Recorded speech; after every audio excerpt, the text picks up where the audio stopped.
Welcome into the Rivals Summer Signing Day show. Are you excited to be here? I am excited to be here. Of course you are. So let's get this thing going. You know, we have taken the December and February signing day dates and we're moving it right to summer, July 1. This is when all the action happens. And this time of year, it's just deserving of its own day. So big day here on the channel, big reveals. And I think this is something that is going to become the norm in our industry moving forward. So Summer Signing Day show. Today's show is brought to you by Autotrader because big decisions deserve great options. Check out the link in the description for more. All right, let me introduce our brilliant cast of characters. We have two of the best in the industry, Steve Wiltfong and Chad Simmons. My guys are here with me riding along shotgun today. Welcome. We are in the process of logging a 5-star prediction right now. That's why we're hunched over our computers on our phones right now. It is the Summer Signing Day show, the new wave of National Signing Day here in the modern recruiting era. Official visit timelines moved up to April and June. They used to be during the fall and in December, and maybe even some into January before they would announce on February, do the hat games and all of that. Now kids are agreeing to terms, NIL terms. Pete Nakos has a story on Rivals.com and On3.com right now about some of the biggest spenders here in the 2027 cycle and who are becoming some of the wealthiest prospects in this class. But today we celebrate the 2027 class and start to put a bow on this cycle because once fall hits, 2028 recruiting takes center stage and starting to gear up for this cycle next year. Yeah. You know, I don't want to date myself, but we've all been doing this for 20 years. I'm 21 if you're scoring at home. I feel like this is going to be the standard moving forward. This summer signing day, and maybe it's because they allow official visits in the summer now, but do you guys get a sense that the drama of signing day is just, it's not what it once was, and now summer is where the action's at? What do you guys think? Yeah, 100%. I think obviously the drama is still there. It's a different time now. It's not, that first Wednesday in February. It's not now the week after Thanksgiving. There may be a few twists and turns, late in the process of things happen in the fall and how the seasons go and coaches on the move and things like that. But obviously the spring, the summer, the last, 2 months or so, Steve, have been as fluid, as active as I've ever seen consistently week after week with big guys coming off the board. Well, obviously programs and targets and their families and their agents are having final conversations, dotting I's, crossing T's on what's important to them as they make their college decisions. We've seen these NIL deals go from 1 year to now some of these kids are getting 2 and 3 year guarantees with their deals. So there is a lot to balance when they make their college decisions as they try and set themselves up financially for life. But what I would say is that recruiting over the last 20 years has become much more mainstream. Mm-hmm. This was just such a niche thing a couple decades ago when Shannon Terry and launched Rivals originally, and now these recruits are more mainstream names in their fan bases, and with that, there's much more coverage. Obviously, they're getting more notoriety, but the coverage of the daily developments of their recruitment has led to less surprises on the back end, but it has also led to these guys being more popular amongst fans when they arrive on campus as true freshmen. It used to be you had to make a play on game day to be known. Now some of these guys are already well known amongst the fan base when they arrive as true freshmen, and we have a lot of people tuned in today, which shows the interest and the excitement around high school football and recruiting today as we continue to become more mainstream. Yeah. All right. Let's take a look at the commitment schedule for today. We got big decisions going down. Oh, this is the top 20 rankings right now. You can see Texas A&M is the leader. Notre Dame, Miami, Oklahoma, Ohio State round out the top 5. So, guys, let's talk about some big winners so far. Let's start with Notre Dame sitting in there at number 2. The Irish have been off to a fantastic start. What do we love, Steve, about Notre Dame's 2027 class so far? Well, for a second straight year, Notre Dame has arguably recruited the top defensive line in the country. When you talk about Abraham Cisse and David Folorunshio, two Rivals 300 5-stars, Notre Dame brought in the top defensive line class in the country last year. There is a standard in that position room under Marcus Freeman and company. Notre Dame used to have to really develop their defensive linemen.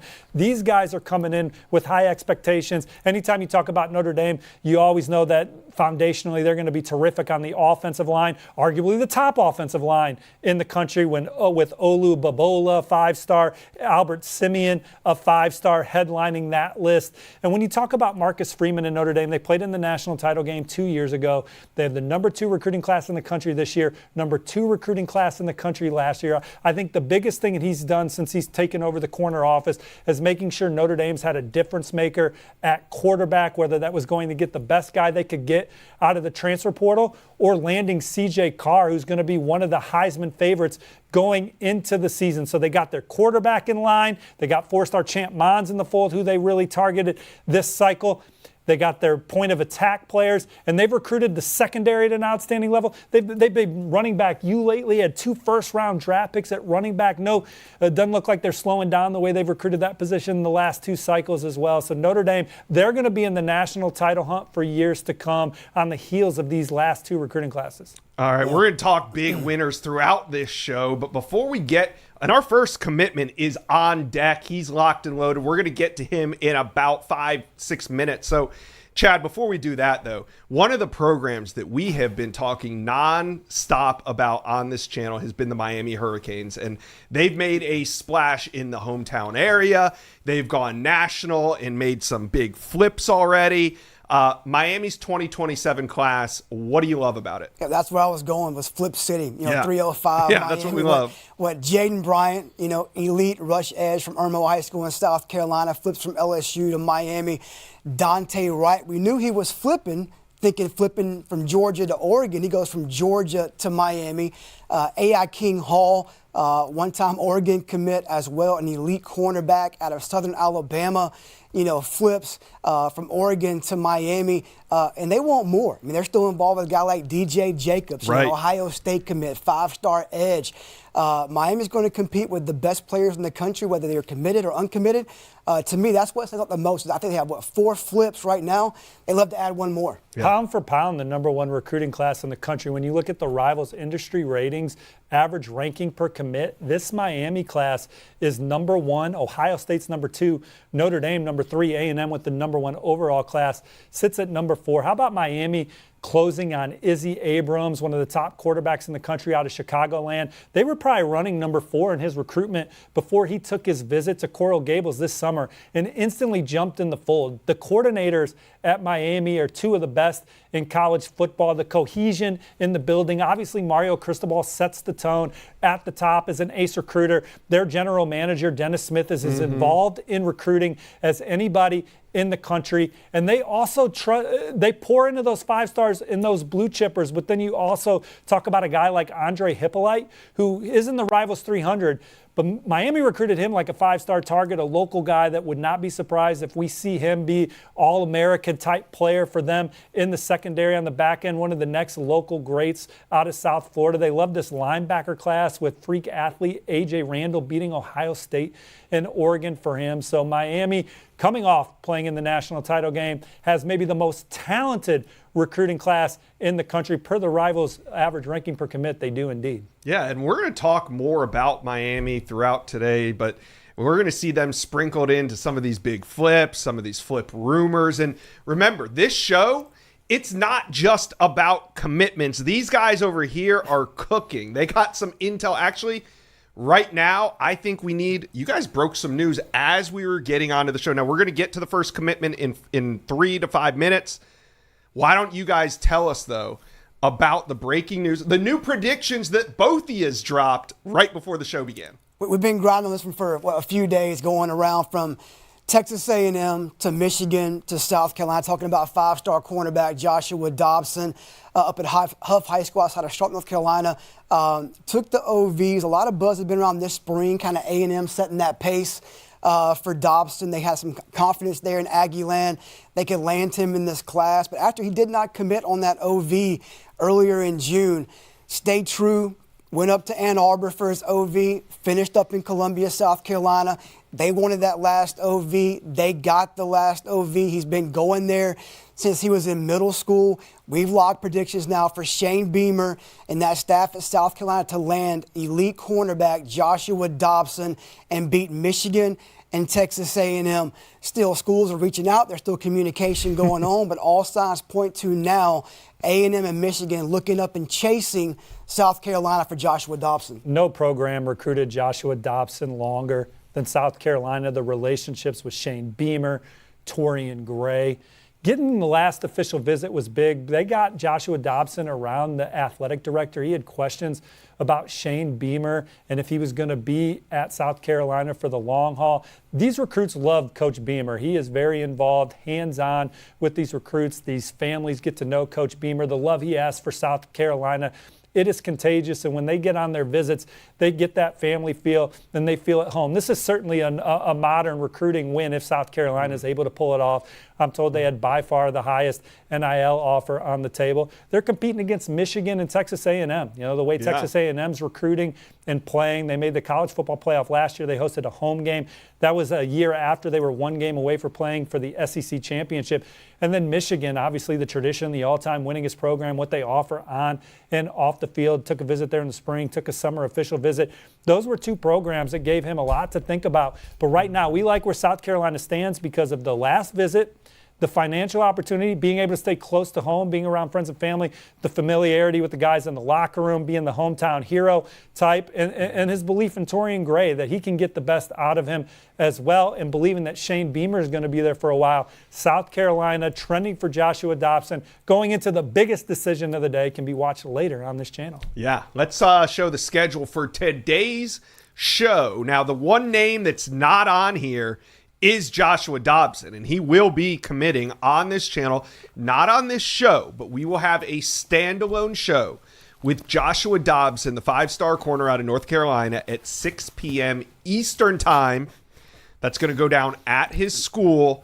The five-star corner will come off the board today at 6 p.m. Eastern right here on this channel. Now, let's go to our first commitment of the day, and of course, summer signing day coverage presented by Autotrader. Search, build your deal, buy online. Check out the link in the description for more. All right, kicking off today's action on the summer signing day show, it is Brandon Sherrard. He's from Pearl, Texas, Shadow Creek High School. He's a corner. He goes 6'1", 180. He's a top 25 player at his position, number 158 overall, and the top teams. You see it there, Oklahoma, Texas, or LSU. You guys, the chat is live right now. You let me know which of these three teams is going to land Brandon Sherrard. All right, before we head out to Texas, let's put on the film. As you can see, great size, great length on a 6', 180 frame. Does a great job of making opposing quarterbacks pay for their mistakes. He's physical as they come as a corner, loves to play press at the line. Also, he's stout in the run game, and he's versatile. He could play literally any position in that secondary, but he projects to be a lockdown corner at the next level. And here you can see why he is such a coveted athlete. All right, there's his social handles. Remember, today is commitment day. His career is about to take off. Go hit follow. All right, let's head to Texas. We got Brandon. How you feeling? Feeling good. See your top teams there at the bottom of the screen. What was it about these programs that made your final list? Just based off the relationships going into it early on. LSU and Texas were actually the first couple of offers that I received my sophomore year, and they just had the faith in me to keep going. And since then, that's where I've been at with them. Oklahoma was pretty late, but just the way they pushed through and the way that they, operated, I could tell that meant something to them. So it also meant something to me to feel like that. But shoot, that's my top three, and that's why right there. All right, floor is yours. Say your thank yous. Let us know where you're committing to college. First, I would like to thank God for the opportunities that He blessed me with for me to be here today. I like to thank my family and my teammates that have been throughout this process. It's been up and down, but to finally finalize it, I'll be taking the next 2 to 3 years To the University of Texas.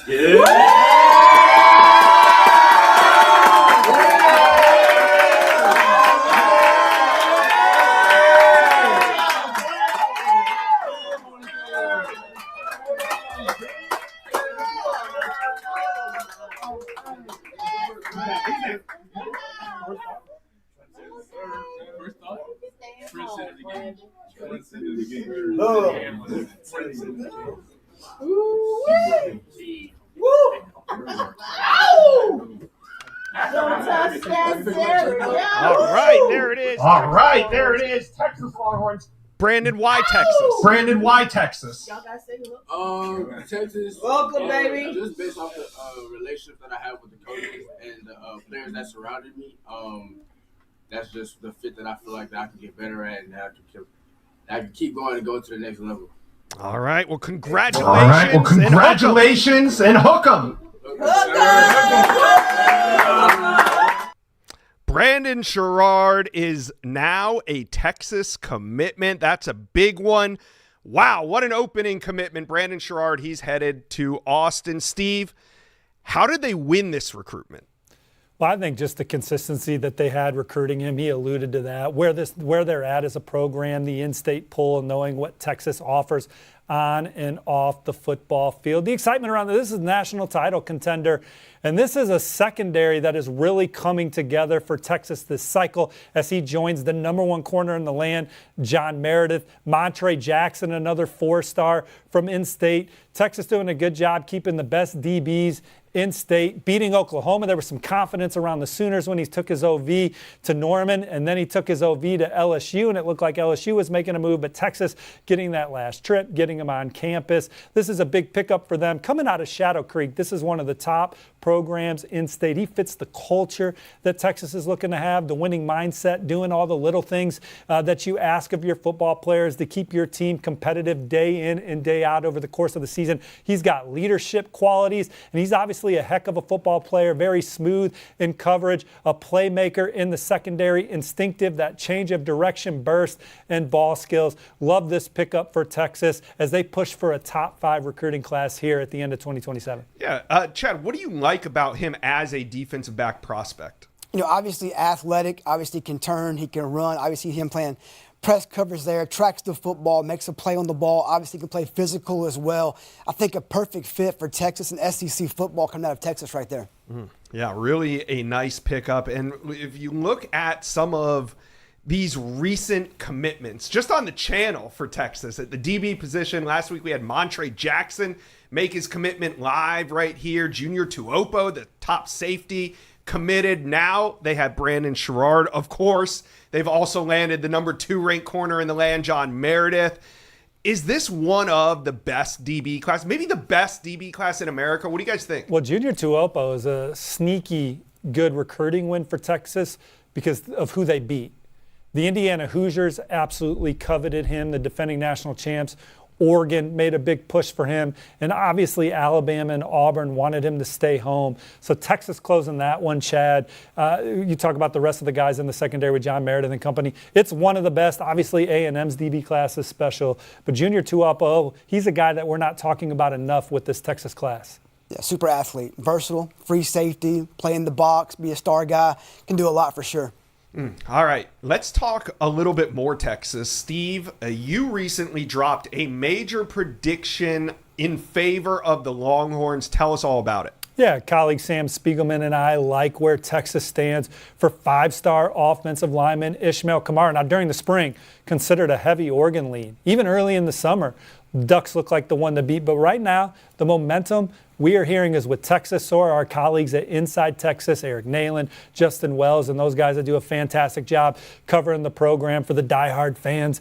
But Ishmael Kamara, Texas looks like they're trending now. But Oregon is not going away in the Kamara sweepstakes. And I think they've led most of that process. So we'll continue to keep an eye on Oregon's push. But right now, Steve Sarkisian and company look like they got things rolling. And that's another one that right now, I feel good about where Texas stands. Yeah, and this class is loaded already, but I just want to open this up to you guys. Who else do you think right now Texas is trending for? And maybe not even trending, but maybe some names that you think they're going to take a big swing at once fall rolls around and the Longhorns start winning some ball games on the football field. Well, that starts with Landon Williams-Callis, the number 3 running back in the country, Gatorade National Player of the Year, Finals Gatorade Player of the Year in state, rushed for over 3,000 yards as a junior out of Randall High. Texas has been picking up buzz there, but I think he wants to start at the school of his decision. I think that is the most important factor. And so with that, there's some wild cards in his recruitment. SMU, Houston, Mizzou involved. Obviously, Texas A&M is a finalist for him as well. Looks like he's going to stay in state. They're battling for 5-star receiver Manchin Sales from my neck of the woods up in Indianapolis. I think Texas is one of the, when you look at his top 5, I think they're closer to the top of that list. My pick's on Indiana right now, but he's still working through his process, having final decisions with his agency about where things stand. I talked to his agent today over at Ascend Sports, and they're closing in on a decision date for Manchin Sales, and Texas is definitely at the forefront of that process. Do you guys see, do you see what's happening? All these guys are going to be completely off the board by the time summer ends. Recruiting has been sped up, but are we to the point where there's not going to be any top 100 guys available come the end of August? Do you think that's what we're looking at right now?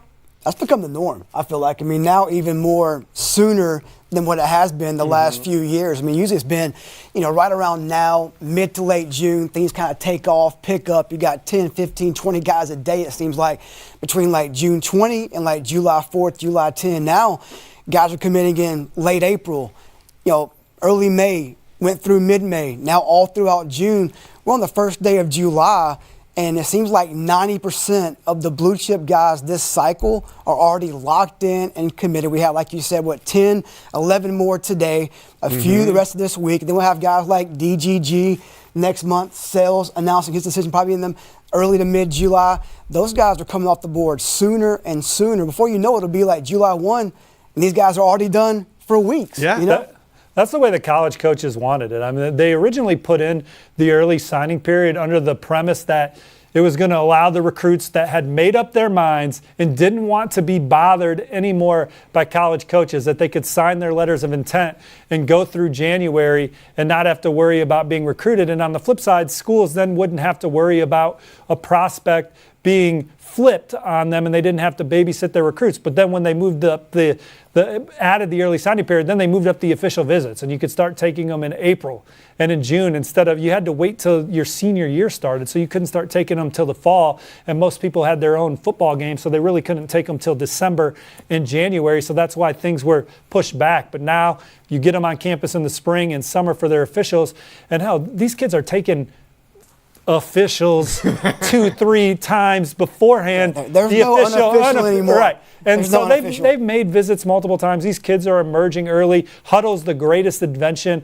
in high school football history, being able to get someone's film and process it quickly. There's so many other resources that have allowed college coaches to get information and tape on kids. And now with the means of communication through X, Instagram, FaceTime, all those things, you're able to get to know these prospects. They're getting them to campus. So everything's accelerated. They want to have their recruiting classes done. Some of the teams are going to save 2-3 spots for senior risers, but they want to go into fall camp not worrying about recruiting anymore, and kids want to go into their senior years not worrying about recruiting anymore. And now the guys are agreeing to these large deals and things like that. We might still have some flips. Dennis Smith from Miami had a tweet last week with manager Lou Brown from the Cleveland Indians taking a leak on a contract. Roger Dorn's contract, but alluding to like all these contracts. That's what we feel about these contracts as we come and try and flip somebody. But it's harder to flip guys because of the terms that they're agreeing to. Teams pivot once they lose one guy, those funds and finances to the next target. But everything's accelerated right now, and this is signing day. And February is late signing day. I'll add this really fast to that, what you just said, is that the biggest change I've seen this year, this cycle, is schools are getting these kids on campus for OVs. they're not letting them leave until they lock them in. Hey, what do you want? What do you need? What does your family need?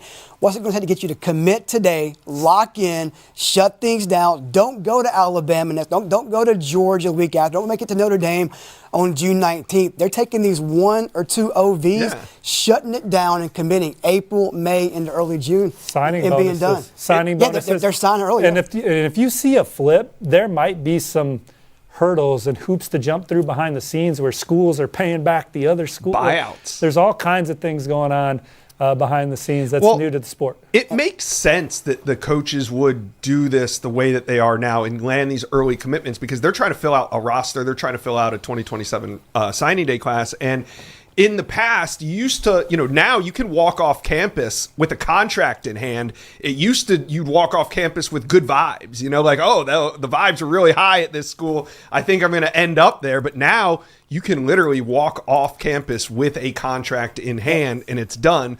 Speaking of sped up, Chad, I want to ask you about this. This is a great example. Neiman Lawrence, the top quarterback out of South Florida. We've been talking about him a lot on this channel. There's some rumors about maybe a reclassification, but he's a 2028 quarterback.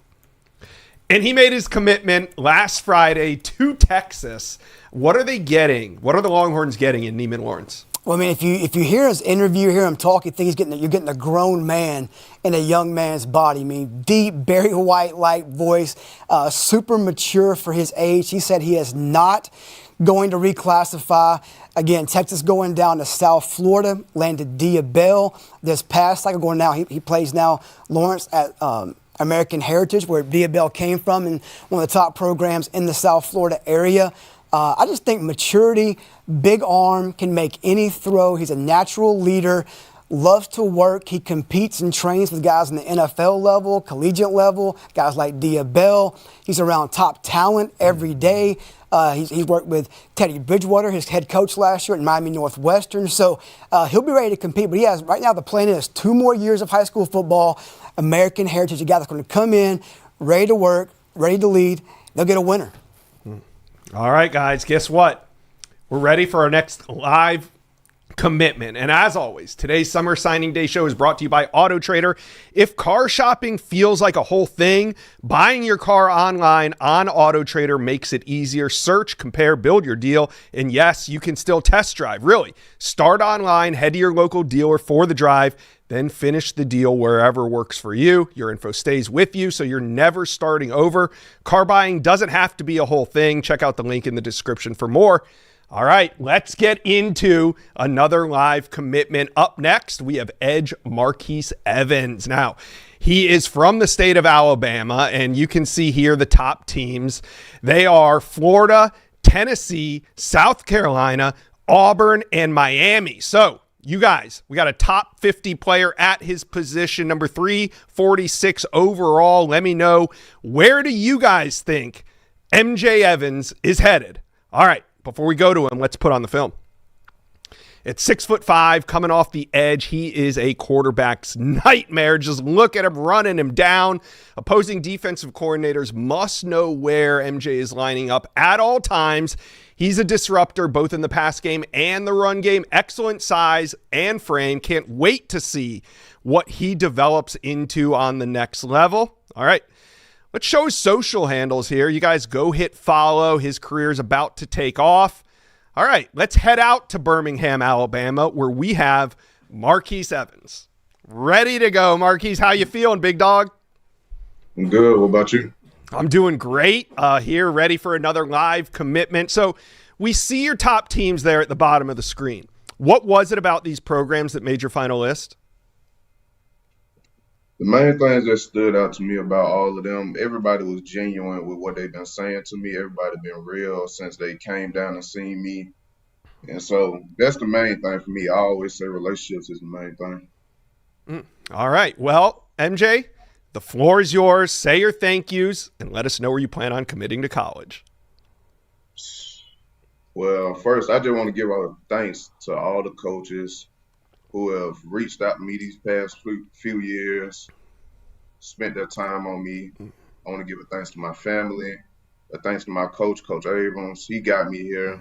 He developed me, and I wouldn't be where I am without him. And I just want to give a thanks to God he placed me in this position with the talent, with the ability, and I want to take my commitment to the university, Auburn University. Let's do it. Golish got him. Marquise Evans off the board to Auburn. Hold on. I think I got a helmet here. We are going to celebrate this one. There we go. Yeah, War Eagle. A lot of War Eagles in the chat. Oh, man. Auburn fans are going crazy. Why was Auburn the best fit for you, MJ?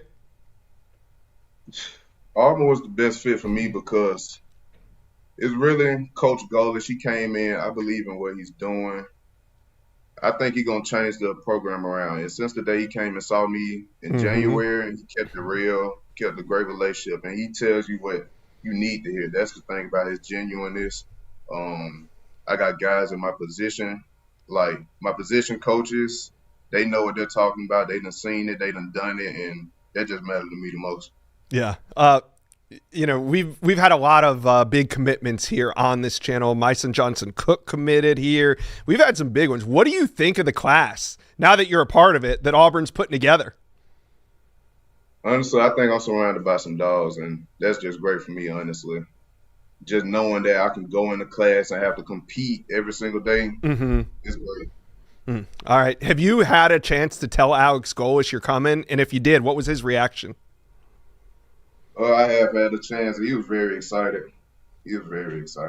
All right. Well, so are Auburn fans. So talk to them right now. They're in the chat. When Marquise Evans arrives on the Plains, what kind of player can fans expect to get? They're going to get a player that's going to give the all for them. I'm going to give my all every single day I come into the building, and I believe they're going to get a dog on me. Yeah, I think so too. All right. Well, MJ, you've been great. Congratulations. Thank you for making your decision here on the Rivals Summer Signing Day show. And War Eagle. War Eagle. There it Sir, is. thank you. MJ Evans. I think I can call him MJ. We're friends now. He is off the board. Chad Simmons, one of the top players in the state of Alabama, now committed to Auburn. What do we love here at Rivals about Marquise Evans? I think it starts with attitude, mentality, man. The kid loves to work. He loves to compete. He loves to be coached. I'm sitting here texting with his head coach right now, reminding me he's 270 pounds now, not 235. When he was on this OV to Auburn, he didn't go out with his host on that Friday or Saturday night. He was in the Auburn weight room, lifting weights, getting better. The kid cares about his craft. He wants to go to work. He's very humble. A lot of upside. There was obviously multiple coaches involved here, from Golish to Coleman Hutzler to Vontrell King-Williams. He's a guy that can play edge, slide inside, and play the three technique, and DJ Durkin's four-man front at Auburn. So, look, a big win here. Tennessee gave some competition. Miami was involved as well. Other programs, too. But Auburn, in the end, kept Marquise Evans home, a star at Spain Park High School. Man, he has been just a pleasure to deal with. One of the more mature prospects that we've dealt with here at the Rivals YouTube channel. Steve, we talk a lot about Auburn recruiting this offseason, way more than I had expected. I mean, look, we all had high hopes for Alex Golish, but what he's done out on the Plains, him and his staff are just absolutely crushing it early on the recruiting trail. What stands out to you about Golish's start at Auburn? Well, he's got some Dan Lanning type qualities with just how he resonates with his assistant coaches and players in the building when recruits come on campus. He is very involved, and his personality is one that's very inviting and exciting, and you really believe in what he's pitching to you for the direction of this program. And he was the right hire for Auburn, in my opinion, because he is someone that is going to recruit at a high level, and he is going to energize and excite the resources that you need to recruit at a high level in the modern recruiting era. He's been around some exciting offenses. He's been around some hard-nosed blue-collar coaches throughout his career. He is the total package. Now, we'll see how it comes together at Auburn, but this recruiting class is coming together at a high level. It was ranked number 12 in the country before MJ Evans committed. He was one of the more sought-after guys in SEC country. Chad talked about some of the teams that they beat for him, Florida being another one. He's got leadership qualities and versatility at the point of attack. Look at those names right right there. Chance Gilbert. They go into the state of Georgia. They beat the Bulldogs for a very versatile defensive back that can do a lot of things on the back end of the secondary. Myson Johnson-Cook was a Miami lean for much of his process. Auburn got him to campus 3 times, including the last visit of the spring ahead of his commitment. Get him in the fold. Leighton Von Brandt was a huge Notre Dame lean on the offensive line. It is tough to beat the Irish for an offensive lineman. Leighton Von Brandt headed to Auburn. Isaac McNeil, they beat the Bulldogs for a linebacker. Donovan Moore was obviously a huge recruiting win. Chad Simmons was all over the James Pace story, going up to Powerhouse DeMatha to win that recruitment. And so they are full speed ahead on the trail. They can go toe-to-toe with anybody, and this is just the beginning. If they show some signs of life this season, 8-5 with an exciting style of offense, and their expectations are higher. You don't bring in the quarterback that they bring in. They want to hit the ground running like Coach Signetti hit the ground running in Bloomington with the offensive line transfers they're bringing in, quarterback transfer they're bringing in, and Brown, who's got elite leadership skills under center. First one, it's a race to who's first in the building, Brown or Golish every day. and so those guys are the tone setters at the top of the program. This is a heck of a recruiting class. They'll look for some senior risers this fall. They'll be a factor in the transfer portal as they get their resources in order. And this is another big recruiting win over a guy that was coveted by Miami, Florida, Tennessee, to name a few. And just to add, I love what they're doing in the trenches. I mean, you saw guys right there, Von Brandt, Donovan Moore, James Pace, guys that play in the dirt. Hands down, you got, Nate Comba, now Marquise Evans, Ryan Jackson from the DMV on the offensive side, Reed Ramsier, Rance Brown. He's an SEC guy down deep. He coached at Tennessee, obviously with Heupel, Golish. He knows where you win. That's in the trenches. It starts there.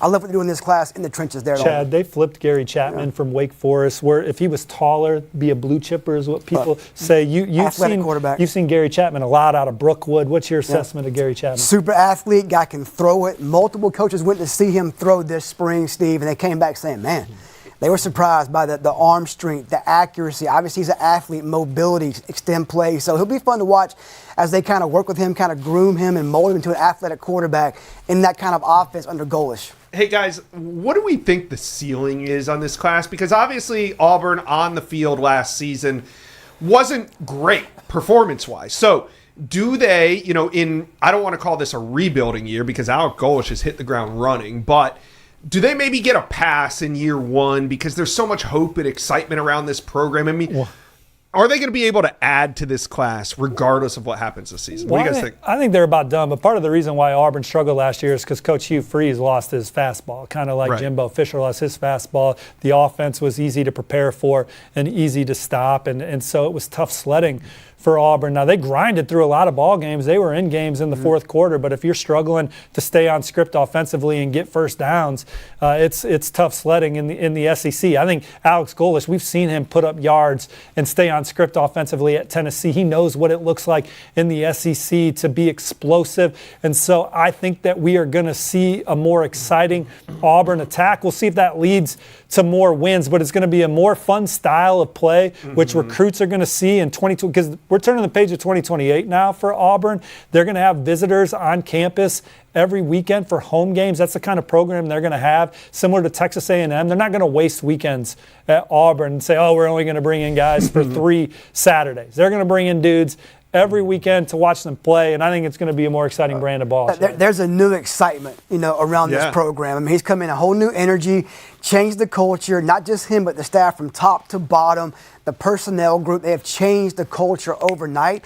These guys are excited to play now Auburn football. Do you think one of the reasons why Alex Golish and his staff are having so much success early on is because of the way that they treated that USF job? The USF, not the same conference by any means. You're not really swimming in the same recruiting pools, but that recruiting footprint in Tampa, Florida, is where Auburn likes to recruit. So did Alex Golish do a good job of introducing himself into some of these top recruits early in the process? Chad, you're always in the South. What are you hearing from some of these guys that are high on Auburn? They came in guns a-blazing. They're confident in what they do, how they do it, the leadership, their plan. They've shown they can win. They can compete with programs that are on paper better than USF. Obviously, he has a winning track record. He brought that program back to winning there in Tampa, Florida. they'll recruit that area for sure. That's always been a fertile area for recruitment for the Auburn University, Auburn Tigers for sure. But they've gone out and recruited up the East Coast, obviously the DMV. They love to recruit Georgia, of course, in-state Alabama. To me, again, it goes back to Golish, his plan, a quiet confidence, not scared to battle against Alabama, Georgia, Florida, Clemson, whoever it may be. They can go head-to-head and beat anybody now under Golish. Well, they just landed an outstanding edge prospect in MJ Evans, and his grandma is in our chat right now. I'm not joking. She just said, MJ is my grandson. I stand behind his decision, but I am an Alabama fan. Go MJ, War Eagle. You got to love the support from family. That's the second one like that. Cedric Simmons the same way. Huge Alabama fan, whole family. He said you had to teach him how to say War Eagle, not Roll Tide anymore. You know. Well, Grandma seems like she's already on board. You got to love the support there. All right, let's move on now. The Summer Signing Day show continues to roll on. Let's put up the top 20 graphic here and just kind of revisit where things stand in the landscape of recruiting. Wow, it has been, I mean, we're going to talk about some more of these teams, but obviously some of the teams that stand out to me, Texas Tech sitting there at 8, they have a phenomenal class. One of the more surprising runs right now, right there along with Auburn, has had to be the Florida Gators. John Summerall coming in, bringing that energy, very similar to what Alex Golish has done on the Plains. Oregon sitting there at 9, maybe they get some more action. There's actually some teams on here that could be making a move by the end of this show. Well, I think with Florida, Josh, they coach Summerall and this coaching staff. There is not a prospect in the country that they won't target if they believe that's someone that can help the Gators win the national championship. And they may not get them all early on, but with the confidence that they have, the brand of football that they think they're going to play this fall. I mean, they're swinging at the number one prospect in the country, Jalen Brewster. They're swinging at the number one receiver in the land, Easton Royal. Those guys are committed elsewhere. They go out and beat Alabama, Ohio State for the number one interior offensive lineman, number 3 player in the land, Maxwell Hiller. This is a top 10 recruiting class. When you look at the guys that they are already getting on campus for 2028, they're in the mix for some of the region's best and nation's best. And so Coach John Summerall and this Gator staff is looking to bring recruiting back to the Urban Meyer levels that we saw with the way that they're recruiting their footprint, but also swinging nationally at the elite players and getting them to the swamp and getting them around their program and their energy. He is an old school lunch pail guy. I think Florida is going to play with a different kind of energy this season. And landing a guy like Elias Pearl, who's a touchdown waiting to happen offensively, I just love the way this class has come together. They are so excited about Davin Davidson down there and his upside. Quarterback commit, beat Notre Dame, among others for him, a state champion out of Cardinal Mooney. Kayron Wheeler. This class. Anthony Jennings, a speedster from South Florida, Dillard High School down in South Florida. You said the word energy. I talk to a lot of guys, as you do, that visit Florida throughout the spring, take OVs. The biggest thing I've heard about the change from guys who were there last year to this year is a new energy. And they feel that confidence from Summerall. They say, oh, he is a winner with major energy. He's changing the program around overnight. Guys want to go to battle for him. Like you said, lunch pail guy, old school, from Mississippi, grew up in SEC country, knows the footprint, how to recruit here from Tulane, time at Kentucky, now head coach at Florida. He understands what it takes to play against Alabama, LSU, Georgia, week after week after week. So a new energy, new culture, I think new success at the Swamp. Accountability, the minutia things within that program to make sure that they are going to be up to snuff Saturday in and Saturday out. Billy Napier and that previous staff, Billy Napier, one of the all-time nice guys in the sport, they had a big win or two every year of the Billy Napier era. They just weren't able to bottle it up Saturday in and Saturday out. And that's why John Summerall is now in the corner office. And accountability in the building is the big thing. Doing the little things, stacking days, stacking sets, stacking reps, to lead towards playing the brand of football you want to play Saturday in and Saturday out. Yeah, and I think one of the great things that they've done is go with what you know. You know, they utilized their relationships. Phil Troutline's a great example of what they've done on the offensive line. Great hire. I mean, Great hire. without him, on that offensive line. I don't think this class, we're not celebrating the class the way that we are. Chad, what have John Summerall's assistants brought to the table? I think kind of their own, obviously, personality, own demeanor. I think Troutwine, obviously, like Steve just said, played at Florida. He is a Gator down deep inside. He's already paid off on the recruiting trail with Maxwell Hiller, Elijah Hutchinson, putting them in battles. Peyton Miller out of Texas coming to the Swamp now. They all have their own identity, but it all starts with Summerall. It has to fit his plan, his culture, his personality, and that's to win. That's to compete. Don't let anybody outwork us throughout the country, out-recruit us. We have a plan. Let's execute that plan. Let's get Florida back to the top where Urban had it years ago, Steve Spurrier before him. And obviously, we know that's one of the top programs kind of can recruit itself. If you win games at Florida, you're going to get great players. Yeah. And to win games, you got to have great players. And Summerall, obviously, so he can win wherever he's at. Yeah. So to me, it's all about those coaches working together, executing that plan that Summerall's laid out. And it does very much look like they have the resources to be competitive in the modern recruiting era. I just think some of these kids, some of these five-star flips they're looking to have, I think you look at that 2028 cycle and see some of the five-stars they're in on now, and those guys will have been able to watch Florida play. Mm-hmm. And guys will be able to watch Florida play this fall. We'll see what happens with some of these recruitments that maybe they're sitting in the 2 or 3 hole right now. All right, Florida Gators off to a great start. Let's talk. We're going to have Pete Nakos on in about 10 minutes, and we're going to get into some of this NIL. We're going to dish on NIL, finding out who is making the most money, who's spending the most money. We want to hear it from Pete Nakos. But first, let's talk about some of the biggest decommits and flips so far. And I mean so far, because I don't think this is over, but we have had a lot of action already this cycle. Let's see where things stand on the biggest flips. I mean, we got to start with Come On Spell, right? Originally committed to Penn State. Obviously, James Franklin, he's out, and the number 1 running back in America. He's headed to Georgia. Tell us about it, Steve. There was some buzz that Penn State was pushing to get him to sign and reclassify to 2026. So Georgia's where he ultimately wanted to be, I think, deep down. Chad, you have a great relationship with him, too. I think old school recruiting win for Georgia there. Same with Jackson Dollar. What does that mean? Explain what an old school recruiting win means in 2026. Went to the school that he wanted to go to the most, maybe not the highest financial offer, or maybe came with less bells and whistles. Now, Georgia certainly did some modern recruiting things that we're not accustomed to seeing the Kirby Smart era do in the Come On Spell sweepstakes. But Georgia was the program he wanted to go to. They led after a fall visit. I had a prediction for Georgia in the fall. Pivoted to Penn State because there was some strong buzz that he was strongly considering reclassifying and enrolling early at Penn State, but went back to Georgia and quite frankly just announced the commitment to the Bulldogs, did his own thing. He wants to be the next great running back in Athens, play for Kirby Smart and company, and that's how they did it, man. He just went to the school he wanted to go to. He'll be the best back they've had in quite some time when he gets there and signs. I mean, he's different.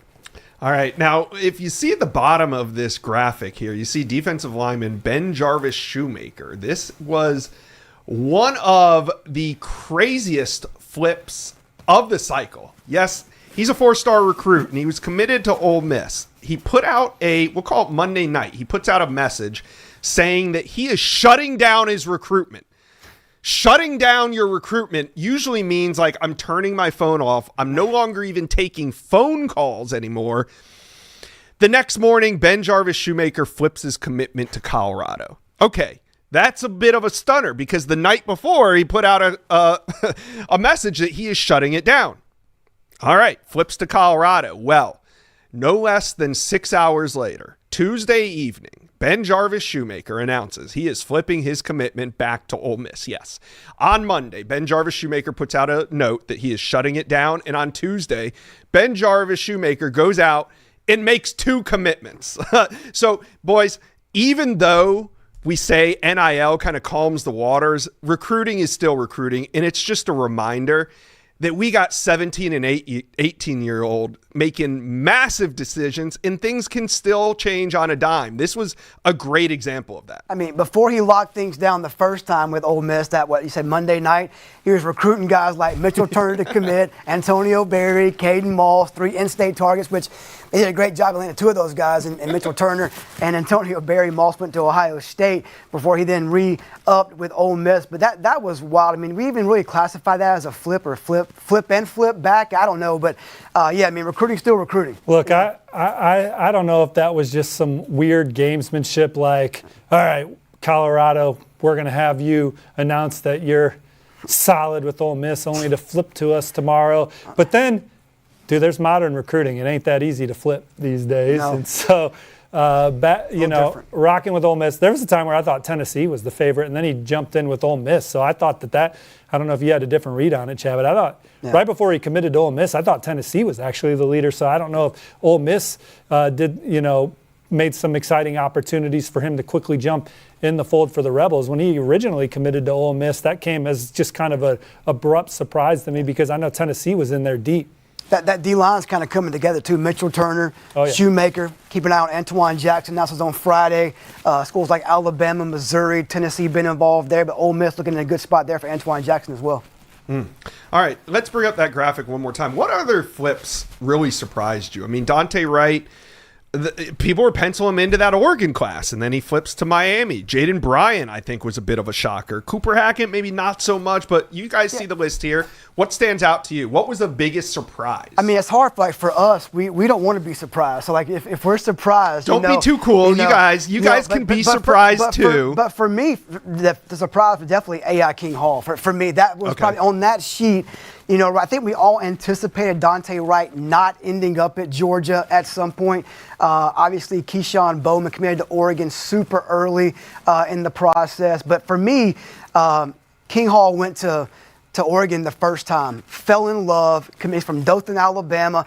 He told me on that commitment story to Oregon that his mom does not get on airplane. I'm like, well, in my head, I'm like, well, why are you going across the country to Oregon? You can go to Alabama, go to Auburn, go to Miami, much closer than Eugene, Oregon from Dothan, Alabama. So, but I did not know he was going down quietly to Miami that weekend to spend 3 days in Coral Gables, flip that commitment on the visit. So to me, that was one of the bigger surprises for me personally so far. How about you? Well, when Jaden Bryant committed to LSU, I knew, I was told that Miami was going to make that extremely difficult for LSU moving forward to hold on to him. And ultimately, obviously, they have him in the fold right now. I think Cooper Hackett always wanted to go to Oklahoma, committed to Texas Tech early on under the modern recruiting pretense. But I think Oklahoma did what they had to do to get that one done, and Caden Penny done, and they're putting together an elite offensive line class there in Norman, part of a haul that ranks number 4 nationally. But obviously, you look at Miami on there. Yeah, Miami making waves. Guard your commits when when Mario Cristobal, Dennis Smith, and the Hurricane staff is floating around, and obviously they got a big one out there still, and David DJ Jacobs that they're going to continue to push for. They're starting to rip and roar on 2028 as well. We talked about that with Florida, but Miami's had a bunch of blue chip 2028s on campus recently as they turn the page. But they, under the pretense of, hey, we're recruiting Dawson Jacobs, they're still on the gas for David DJ Jacobs, committed to Ohio State, and they led for more time than Ohio State did when he committed. And you could add Eli Woodard on that there too. I mean, he committed to him yesterday. I mean, publicly, we knew it was a flip from USC to Miami as well for Eli. Like you just mentioned, if I'm a college coach, I don't want guys committed, or if I'm a favorite, to get to Miami. I mean, they're getting guys on campus and closing on guys like C.J. Seifert, a 2029 quarterback from Carrollton, Georgia, his teammate Quilly Fielder. They had them guys on campus by themselves for multiple days, got them locked in and committed before they ever left Coral Gables. So they're not playing. You got a guy committed, and you see Miami. It's like Dale Earnhardt in your rear view mirror. Like, oh no! Like, this guy's from Indianapolis, race car country up there. Even not in the SEC country, NASCAR. I love left turn. Give me 4 left turns all day, baby. I love NASCAR, but that's SEC country right there. That's where you're from. So when we see these flips, we talk about modern recruiting. Obviously, we know NIL is involved, but like a guy like Peter Bork, isn't that a good example of relationships winning out? Like he's going to what he knows. And Virginia Tech wasn't, I think, a top program for him, but that's where he's going. Modern recruiting there. I think old school recruiting, he probably goes to Georgia. That's my read on that recruitment. But I think Virginia Tech made it too exciting for him to pass up on that. Obviously committed to Michigan early. They had the coaching change in season, and that shocked him. And Michigan's new staff recruited some other guys alongside Peter Bork, so I don't think he felt the same love as they were recruiting Camden Lapati. Now, they went out and visited him, but reopens his recruiting process, Penn State, Virginia Tech, and Georgia. And I do think that the modern recruiting element was very relevant for Peter Bork. I think he loved Georgia for a lot of the same reasons he loved Michigan. But Virginia Tech, great relationships with Coach Danny O'Brien, obviously Coach James Franklin. You're not even in the conversation without those things and the belief in the new offense that they're going to have in Blacksburg. But Virginia Tech really stepped up there from what I understand and got Peter Bork in the fold as well. All right. Up next, we are from one Peter to another. We are going to get Pete Nakos, NIL expert, in here, but we will have more flips to talk about. Of course, Jalen Brewster, Easton Royal, David DJ Jacobs, Greedy James. We have intel on it all coming up, but first, let's bring in the great Pete Nakos. And as always, this segment of Rival Summer Signing Day is brought to you by Autotrader. Check out the link in the description for more. Let's get Pete in here. Bear with us for just a second as we get the great Pete Nakos set up here. And as you can see, this top 20 could change. I mean, that's why we love keeping this updated and up to speed. But let's bring in the great Pete Nakos. And Pete, you wrote an article today, and in it you said the price of landing a high school recruit has never been higher. And I'm thinking, in this economy, but, rev share is here.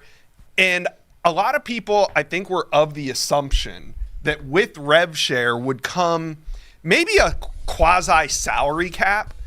But instead, I think we're just seeing NIL collectives and third parties chipping in as well. Is the rev share is it anything having to do with a cap?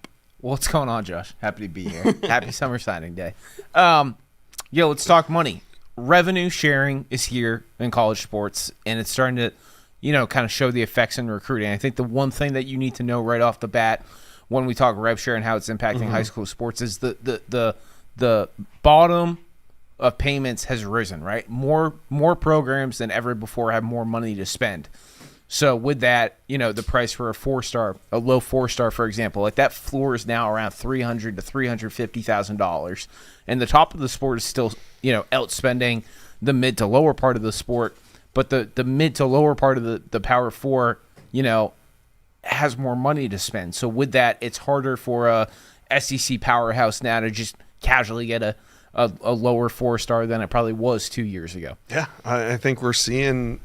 You're seeing big spenders, but then you're also seeing some of these programs also shopping in the bargain bin. I mean, your entire roster can't be made up of $1 million players. Do you think that budgeting is a major factor when we talk about teams putting together a recruiting class? Yeah, no, for sure. One thing, a trend that we're starting to see is that there's take USC, for example, right? Mm-hmm. They bring in the Rivals #1 class last year, 35 commits. They're around 14 commits right now. They might finish with 15. They are clearly taking a year off in terms of spending to the extreme.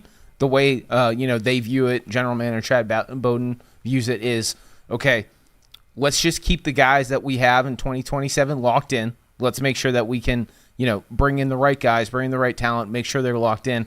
But we're probably not going to go bring in 35 guys every year. That's not sustainable anymore. Yeah, you can't. You just can't spend and spend and spend. Yeah. Especially with guys that are going to come in. Not everybody's going to play as a freshman. So if you're paying somebody 7 figures to sit on the bench, you got to be patient and understand, like, hey, I'm going to pay him an entire year to sit on the bench, and that factors into budgets as well. So for sure. Let's talk big spenders. That's what we're here to do on Summer Signing Day show. Big spenders, obviously, let's start right at the top.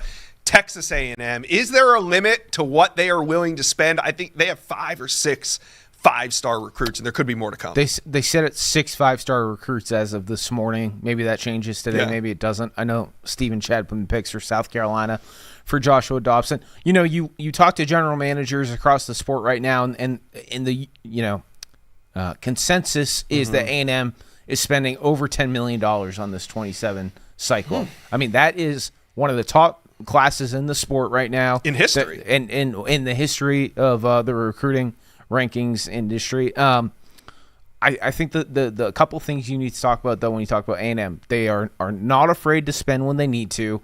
They're also not overspending to any extremes. They're probably paying right about the market value. You know, you talk about Mark Matthews, right? Number 1 offensive tackle, picks A&M over Miami. A&M's offers lower than Miami, around that $1 million mark. You know, the other thing with A&M too, and Mike Elko, is I think what is being built in College Station is really attractive to recruits. So you pair that with a budget that they can spend, but also someone in Mike Elko that players want to play for. All right. So who are some of the other big spenders right now in this cycle? Because like you said, not every cycle is equal for every team. For sure. You know, you look at the rest of the top 5. Notre Dame comes up a lot. They've been really aggressive. Marcus Freeman, Miami, year in, year out, take some big swings. Had the big flip recently in Dante Wright. Other schools that probably need mention too. You know, Texas. They got John Meredith. We'll talk more about him in a minute. But that comes at a premium. Other schools that have really, you know, maybe aren't the biggest spenders, but have really caught some surprise. You know, are schools with new coaches, right? So a Virginia Tech, a UCLA, a Florida, those all 3 have come on really strong in June. They're going to continue to pick up momentum. UCLA specifically had some more money to play with than a lot of people anticipated. So let's talk about some of the players. Who are some of the top paid recruits so far in 2027? I mean, last year, I can remember the David Sanders recruitment, Jared Curtis. Last cycle, there's been some big-time recruitments, but this cycle, who are they? Yeah, right off the bat, I think we mentioned John Meredith. He goes to Texas over A&M. Sources have told On3 that deal's over $1 million, might even end up being a 2-year deal when the dust settles. You know, past that, Jalen Brewster, I know everyone wants to know, does he stick with Texas Tech? Does he not? Right now, he's slated to make over $1 million in year 1 at Tech, but that deal could definitely shoot up. So wait, so does he stick or not? I mean, Pete, answer your own question. I mean, he's locked in with Texas Tech right now, but we haven't got the full shutdown of recruitment yet. That's something that I know Steve and Chad are going to follow really closely over the next 10 days. Yeah, and Chad and Steve alluded to something in we were talking about flips, and essentially, let's use the term buyout, because that's what we hear when we talk about coaches leaving a program early for another program. That program that he's headed to has to pay a hefty buyout. Okay. Are we seeing that in NIL? You know, so there's a few instances where some guys are just not going to flip because they're being paid before they get to campus, and it's such a good setup that it's unlikely. But what if they want to? Do they have to pay that money back? There would be some instances, yes, where buyouts would have to happen. We'll see how things, play out into the fall. The other thing, I know we're going to talk about flips here, and we can keep talking about it. Flips are still on the table. I know so many guys committed in June. I know there's so much money out there. There's a lot of guys, too, though, who committed, wanted to lock in that financial offer. They might go ball out in the fall. Their market might go up, and they're going to be looking for a better deal before National Signing Day. So how does the money in this cycle compared to the money in past cycles? Yeah, so I don't think it costs more to get a 5-star, right? But it does cost more to build out your recruiting class. It costs more to get a 4-star. It costs more to get a 3-star than it has been in years past, because we talked the rev sharing numbers and more people have more money to spend. A great example, I was talking to an SEC GM this week, and they mentioned, what we might value a 4-star at $350,000, that could go be, another school's $750,000 player in their class now, because they have more money to spend. So when you look at it like that, it's more difficult to fill out, classes now than it was in 2021 and 2022. Are quarterbacks still getting paid? Yeah. Who is that the premium position right now? Cornerback has really been a huge, Does it change year to year? Because I felt like offensive line for a couple of these cycles has been the position, but sometimes it's quarterback. Yeah, from some conversations I've had, some people will tell you that this isn't the best quarterback class. Others will tell you that it isn't the deepest offensive line class, but people are still paying a high premium. A lot of confidence about the cornerback class too, that they can be good, and there's a lot of money being spent there too. So I wouldn't say that this is the best quarterback class we've seen of the NIL era, but if you still want a 5-star quarterback recruit, you're probably paying in that $1 million range in year one. All right, so let's talk about a specific player because we're about to hit on him in our Intel segment coming out of this. But David Gabriel Georges, he's at the Baylor School in Chattanooga, and his recruitment is red hot. He's one of these holdouts that is not committing today. He's going to come off the board in a couple weeks. And is he the top paid player at maybe any position once this deal gets done? I think we'll see, right? It's down to Ohio State and Tennessee right now from everything we've heard. Talking to people involved in the recruitment, he will end up being the highest paid running back recruit in college football history, right? Today marks the 5-year anniversary of NIL. He'll be the highest paid running back recruit of that era. Look, Savion Hyder last year gets between $750,000, $800,000, lands at Michigan. The expectation is that DGG will sign a multi-year deal with either Ohio State or Tennessee, and he'll be in that $1 to $2 million ballpark. We'll wait to see how things settle out. So last year, it was Savion Hyder, the number one running back in America, and he ends up at Michigan, but Ohio State and Tennessee both came up empty. Is this why we're seeing all these funds dedicated to the running back position once again with these two teams? I think it's a couple things. The big thing, right, you have Keeman Spell. I believe he's the number one running back recruit in the country. He goes to Georgia. DGG's number 2. There's a big need at Ohio State and Tennessee in the running back rooms of the future, and this is the guy to get. All right. Now, when it comes to flips, like you said, more likely, less likely. A lot of people are of the opinion that flips are less likely because of these NIL deals. Is that true? I would say no. I would say that it seems like guys are really locked in right now, and in some circumstances they are because they're in financial agreements that they're just not going to be able to get out of. But, overarchingly, there's a feel that, like I said, if a guy goes out this fall, ups his value, that he could be looking for a new deal and a school might not be willing to pay that, and that's where you get a flip. Another flip example is, someone just wants to flip a player and they up the deal so much significantly that he flips. I mean, we've seen that again and again and again, dating back to Jaden Rashada. So it's not going to just stop now because more deals are happening. Right. All right. Last question. Okay. Paying to shut down a recruitment. You already mentioned it. Is this like so you got a recruit that comes to campus, he gets a deal, he commits, but then he's still taking some trips, he's still taking some visits, and he wants to shut it down. Is that money coming on top of what they've already signed? Yeah, so what really happens, it really started in the transfer portal, right? You get a guy on campus, you don't want to lose him somewhere else, you pay to just shut down the recruitment and the transfer portal process. That mindset has come to high school recruiting. We saw it in late May, early June. Yeah. Talented guys go on the first weekend of OVs, and commitments come faster than I think a lot of us forecasted this year.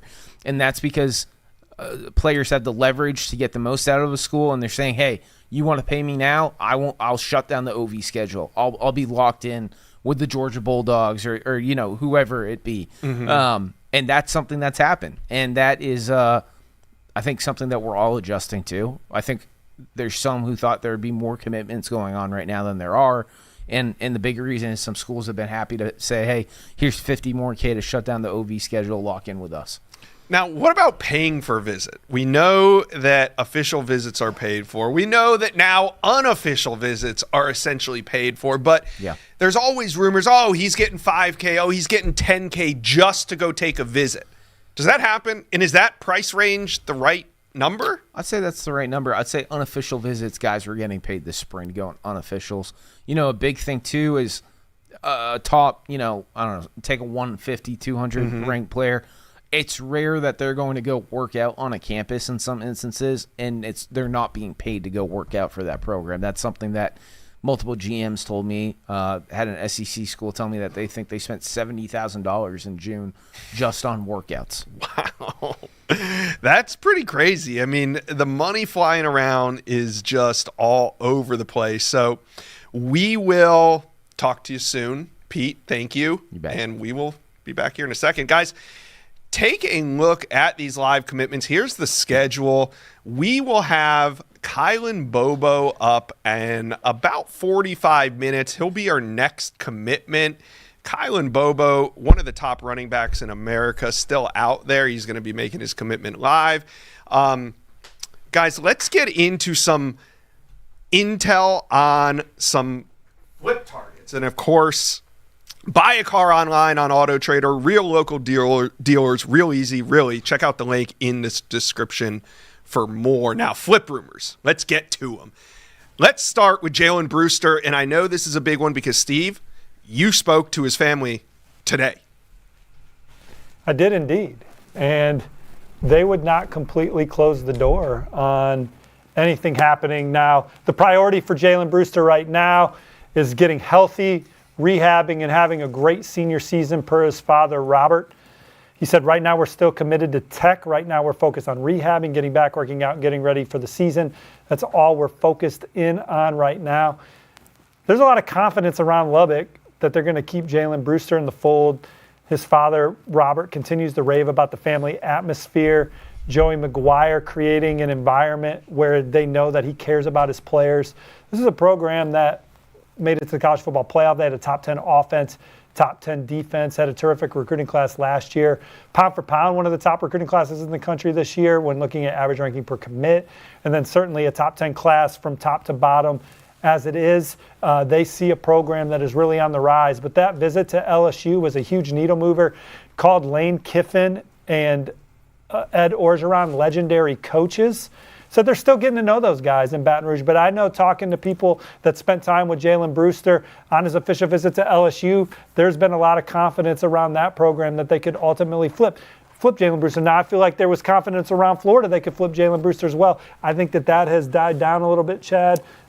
Yeah, I'll add this real fast. You're way more glued in this one than I am, and Sam Spiegelman is as well, being out there in Texas. But there's a source I have on this one that's been involved in this recruitment that tells me, hey, he would stack the chips, his words to me, on LSU flipping Brewster from Texas Tech when it comes down to it. Whether it happens this summer, in the fall, in December, there's some optimism / confidence that LSU can kind of get this done, according to a source I have on this side. Well, I'll add to that. His dad said it's really no point to shut it down and make a commitment because Texas Tech might disagree with that. For sure. But the school, LSU wouldn't, though. He said the schools aren't going to stop calling. The focus, whether he sticks with Texas Tech, LSU's not going to stop recruiting him. And if he were to flip, Texas Tech would continue to battle. And certainly the Longhorns are going to lie in the weeds, visited some other programs as well. So we'll see how long this one continues to go for Jalen Brewster. But there's definitely smoke around LSU. But I don't think there's much worry around Texas Tech. So we'll see what happens as this one continues. All right, let's move on to more flip news. Easton Royal's been a big target that we've talked about many shows on this channel. Easton Royal, he is from the state of Louisiana, but he made an early commitment to Texas. I believe it even happened before the new year. Went on a visit, had a great time, made a decision that maybe some people were skeptical of, but here we are on July 1st, and Easton Royal is still a Texas Longhorn commitment. He took his OV. What are you guys hearing now that the dust is kind of settled on official visit season?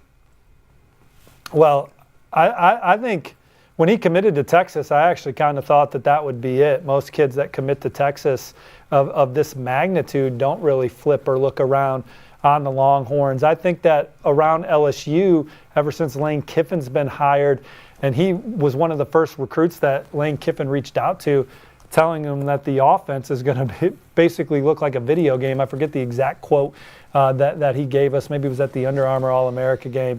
But I think there's been confidence around LSU. Steady wins the race. Ultimately, they can get him in the fold, and Florida has given him a lot to think about as well. But when you talk about Steve Sarkisian, some of the receivers that he has coached, Devontae Smith winning a Heisman Trophy, the way he schemes these guys open, the opportunities to be a Texas football player on and off the field, getting the last official visit, kind of similar to Jalen Brewster and Texas Tech. I think there's a lot of confidence around Texas. They keep him in the fold. So this one will be one to follow, as he also obviously continues to give these other programs confidence that they can ultimately get it done. Chad, I feel like we've seen this story before, just a different name and a different face. I'm talking about Justice Terry. He was a coveted in-state prospect for the Georgia Bulldogs. Texas goes in, lands his commitment, and everybody on the Georgia side of things thought, hey, there's going to be a second season to this recruitment, and Justice Terry is going to end up a dog. But it was really quiet down the stretch. We didn't hear a peep from Justice Terry. And he's is this still similar? good in the portal. He's still good. We'll see what happens. Justice, down the road. Justice Terry's suit was red. Similar source as Jalen Brewster's source for me is that LSU has a real shot to flip this one and keep this one home. Obviously, like Steve said, what Sark has done receiver-wise, getting guys open, getting guys drafted, making them first-round picks. George McDonald, Lane Kiffin have done similar things at Ole Miss, putting them guys in to make plays, become wide receiver 1 for NFL Combine. So to me, there's still a lot of buzz around LSU, as much as there is over in Austin at Texas as well. The resources Texas has too now. I mean, they don't show up to these gunfights with a knife. They show up with the bazooka, the biggest, baddest one. They are a program that has one of the highest paid rosters in college football. And these kids, what Texas football means, the opportunities even beyond NIL, but kind of still resonate with NIL because of the support of the program that they have around Austin, is kind of second to none as well. And that's why I was a little surprised with Easton Royal, because Texas also normally doesn't take early commitments. They heated up at the end of the summer, kind of on script for what they try to do. But when they get a Tyler Atkinson in the fold, or they win late for Justice Terry, however their recipe is, there's a method to their playbook. And so for Easton Royal, it actually is a little bit of a surprise to me that they are battling. But I think that they feel like they'll keep them in the fold. But similarly, I think LSU, people around there that have spent time with them, think that they're going to get that one done. If Sark has a bazooka, I think Kiffin will have one himself in this battle, 1-for-1. I could easily, again, he may stay at Texas, but I could easily see that sweater coming out, Mary Flipmas for sure, I agree. in December, and Eastern Royal flips over to the Tigers from the Longhorns. We'll see. I don't doubt it. I don't doubt it. It'll be fun to watch. Just saying, under the current landscape of Texas, they normally are buttoned up, and there's one here where someone's chipping away at them. Yeah. I can hear the cash register ringing. Easton Royal, one thing I know is he's about to get paid. All right, let's talk a little bit about DJ Jacobs, David DJ Jacobs. He's out of the state of Georgia. And, I know you guys are too cool to be surprised by anything, but David DJ Jacobs, to me, was so far maybe the surprise commitment of the cycle. He commits to Ohio State. But I wasn't shocked that he picked Ohio State over Georgia. I was more shocked he picked Ohio State over Miami. What do you guys think? Yeah, I mean, we have been hearing the same stuff, and even from sources super, super close to DJ Jacobs, that he was a Miami silent, days in advance before he announced that decision. And, of course, look, he's a Georgia legacy. Rodney Garner at Tennessee coached his dad at Georgia. The Vols were involved. We knew it was Miami over Ohio State when that date was set. And it seemed to be that way really up into an hour or less before that decision was announced, around 8:30, 8:45 that evening in December. So, look, Ohio State, he was a top priority for them. We know they'll go to battle with anyone when it comes to player development, NIL, NFL production, all those things. And, of course, Miami, they lost battle number 1. They haven't lost the war just yet. Steve hinted at it earlier. They're going to continue to recruit DJ. Like Steve also said, Dawson Jacobs, he'll take visits. I guarantee one will be to Miami this fall. DJ will tag along to Coral Gables and be. Oh, is that how they're going to spin that? I was with DJ last week, and he said, hey, I'm going to go. My brother supported me. I'm going to support him too. If he's at Oregon, if he's at Georgia, Tennessee, Miami, I'll be right there with him, supporting him this fall. He will be back at Miami at some point. That was a big win and somewhat of a surprise. We have been hearing that it was Miami and Miami strong within maybe an hour or so before that announcement. Well, Ohio State shows that they have as big as chops as anybody on the trail with some of the recruitments that they've won and held off being flipped over the course of the Ryan Day era. And that David DJ Jacobs recruiting win is probably the most impressive one to date, in my opinion, because they were losing the day before. Right. But they devoted a 24-hour stretch to make sure that they got David DJ Jacobs in the fold. And Chad talked to him last week, spent time with him. He will not completely shut down his process, saying anything can happen, but it'll be tough to flip. I talked to his dad a few days before that. He said they'll be back at Ohio State for 2-3 home games. They obviously believe in the place. In the modern recruiting era, I think Ohio State did as much in that one as they've done for any prospect coming out of high school. Certainly not anyone on their own team. I think they take care of their own team as well as anybody in college football, and I think that helps them on the trail. I think maybe they're not the highest NIL bid out of the gate, but they're very competitive. But recruits see how they treat their players, how happy their players are in the building. If they perform, they are rewarded for it on all fronts. And so they went out and they weren't competing against themselves on the trail for David DJ Jacobs, right? So they landed him, someone they viewed as a must-have, and to have him in the fold, Marcus Fakatoa in the fold, Jameer Brown, some of the big recruiting wins that they've had this cycle. It's a special class. They still got some potential still out there, but it's one that keeps them in the running for the national championship. And the Jacobs camp truly believes that he could be the best version of himself in college there, but we'll see how dialogue and things continue with this process moving forward. We know that Ohio State's going to be in the hunt because they've just been in the hunt our entire lives. They're as consistent a football program as there's been over the last 30 years from winning and NFL drafts. So we know they're going to be there at the end. We'll see what some of these other suitors do over the course of their seasons. All right, you guys in the chat, you're the real recruiting experts. Who do you think's flipping? Jalen Brewster, Easton Royal, David DJ Jacobs. Let me know any of these guys. Who do you think ends up flipping? Put it in the comment section below. Now, I'm going to ask guys about Greedy James because right now the Texas DB seems like he's got 1 foot out. I mean, if the other guys on the list we weren't so sure about, it feels like a Greedy James flip from Texas is imminent. Boys, what's the latest intel? Mary Flipmas? I would say it definitely seems like LSU's picking up some buzz there. I mean, like you say, when there's 1 foot out the door, it looks to be only when the time comes. LSU's been the hot team with that one. Steve's been on top of that one as well as Sam Spiegelman as well. And again, LSU pushing the right buttons here to flip one Longhorn towards the Tigers. Could they get another with Eastern Royal down the road? Complete agreement. LSU's definitely trending for Greedy James down the stretch. And Ohio State push, Notre Dame push. I mean, this is a guy coveted by national title contenders, some of the best in America, obviously committed to Texas. So LSU had an amazing transfer portal run. They're putting together a really sneaky good recruiting class, and Greedy James would be another big addition. All right. So you guys, let me know who's flipping. Now let's talk a little bit. We're going to get Sam Spiegelman on here in about 5 minutes, but we can start with some top uncommitted intel. Monshun Sales. I can't believe we are over an hour into our show and we haven't talked Monshun Sales on our channel today. I think he's probably the most talked about recruit that we have on the Rivals YouTube channel. So Steve, you are our Monshun Sales expert. You're from the state of Indiana. He's the #1 prospect in the state of Indiana. What's the latest intel when it comes to 5-star wide receiver Monshun Sales? Yeah, well, I talked to Monshun Sales agent Randy Fisher today from Ascend in the Indianapolis area, and he says they're in the process of locking in his decision date right now. He took his 5 official visits. The Indiana Hoosiers got him on campus for Little 500 weekend. If you don't know what Little 500 weekend, there is not a better party weekend in America anywhere in the campus than Indiana's Little 500 weekend.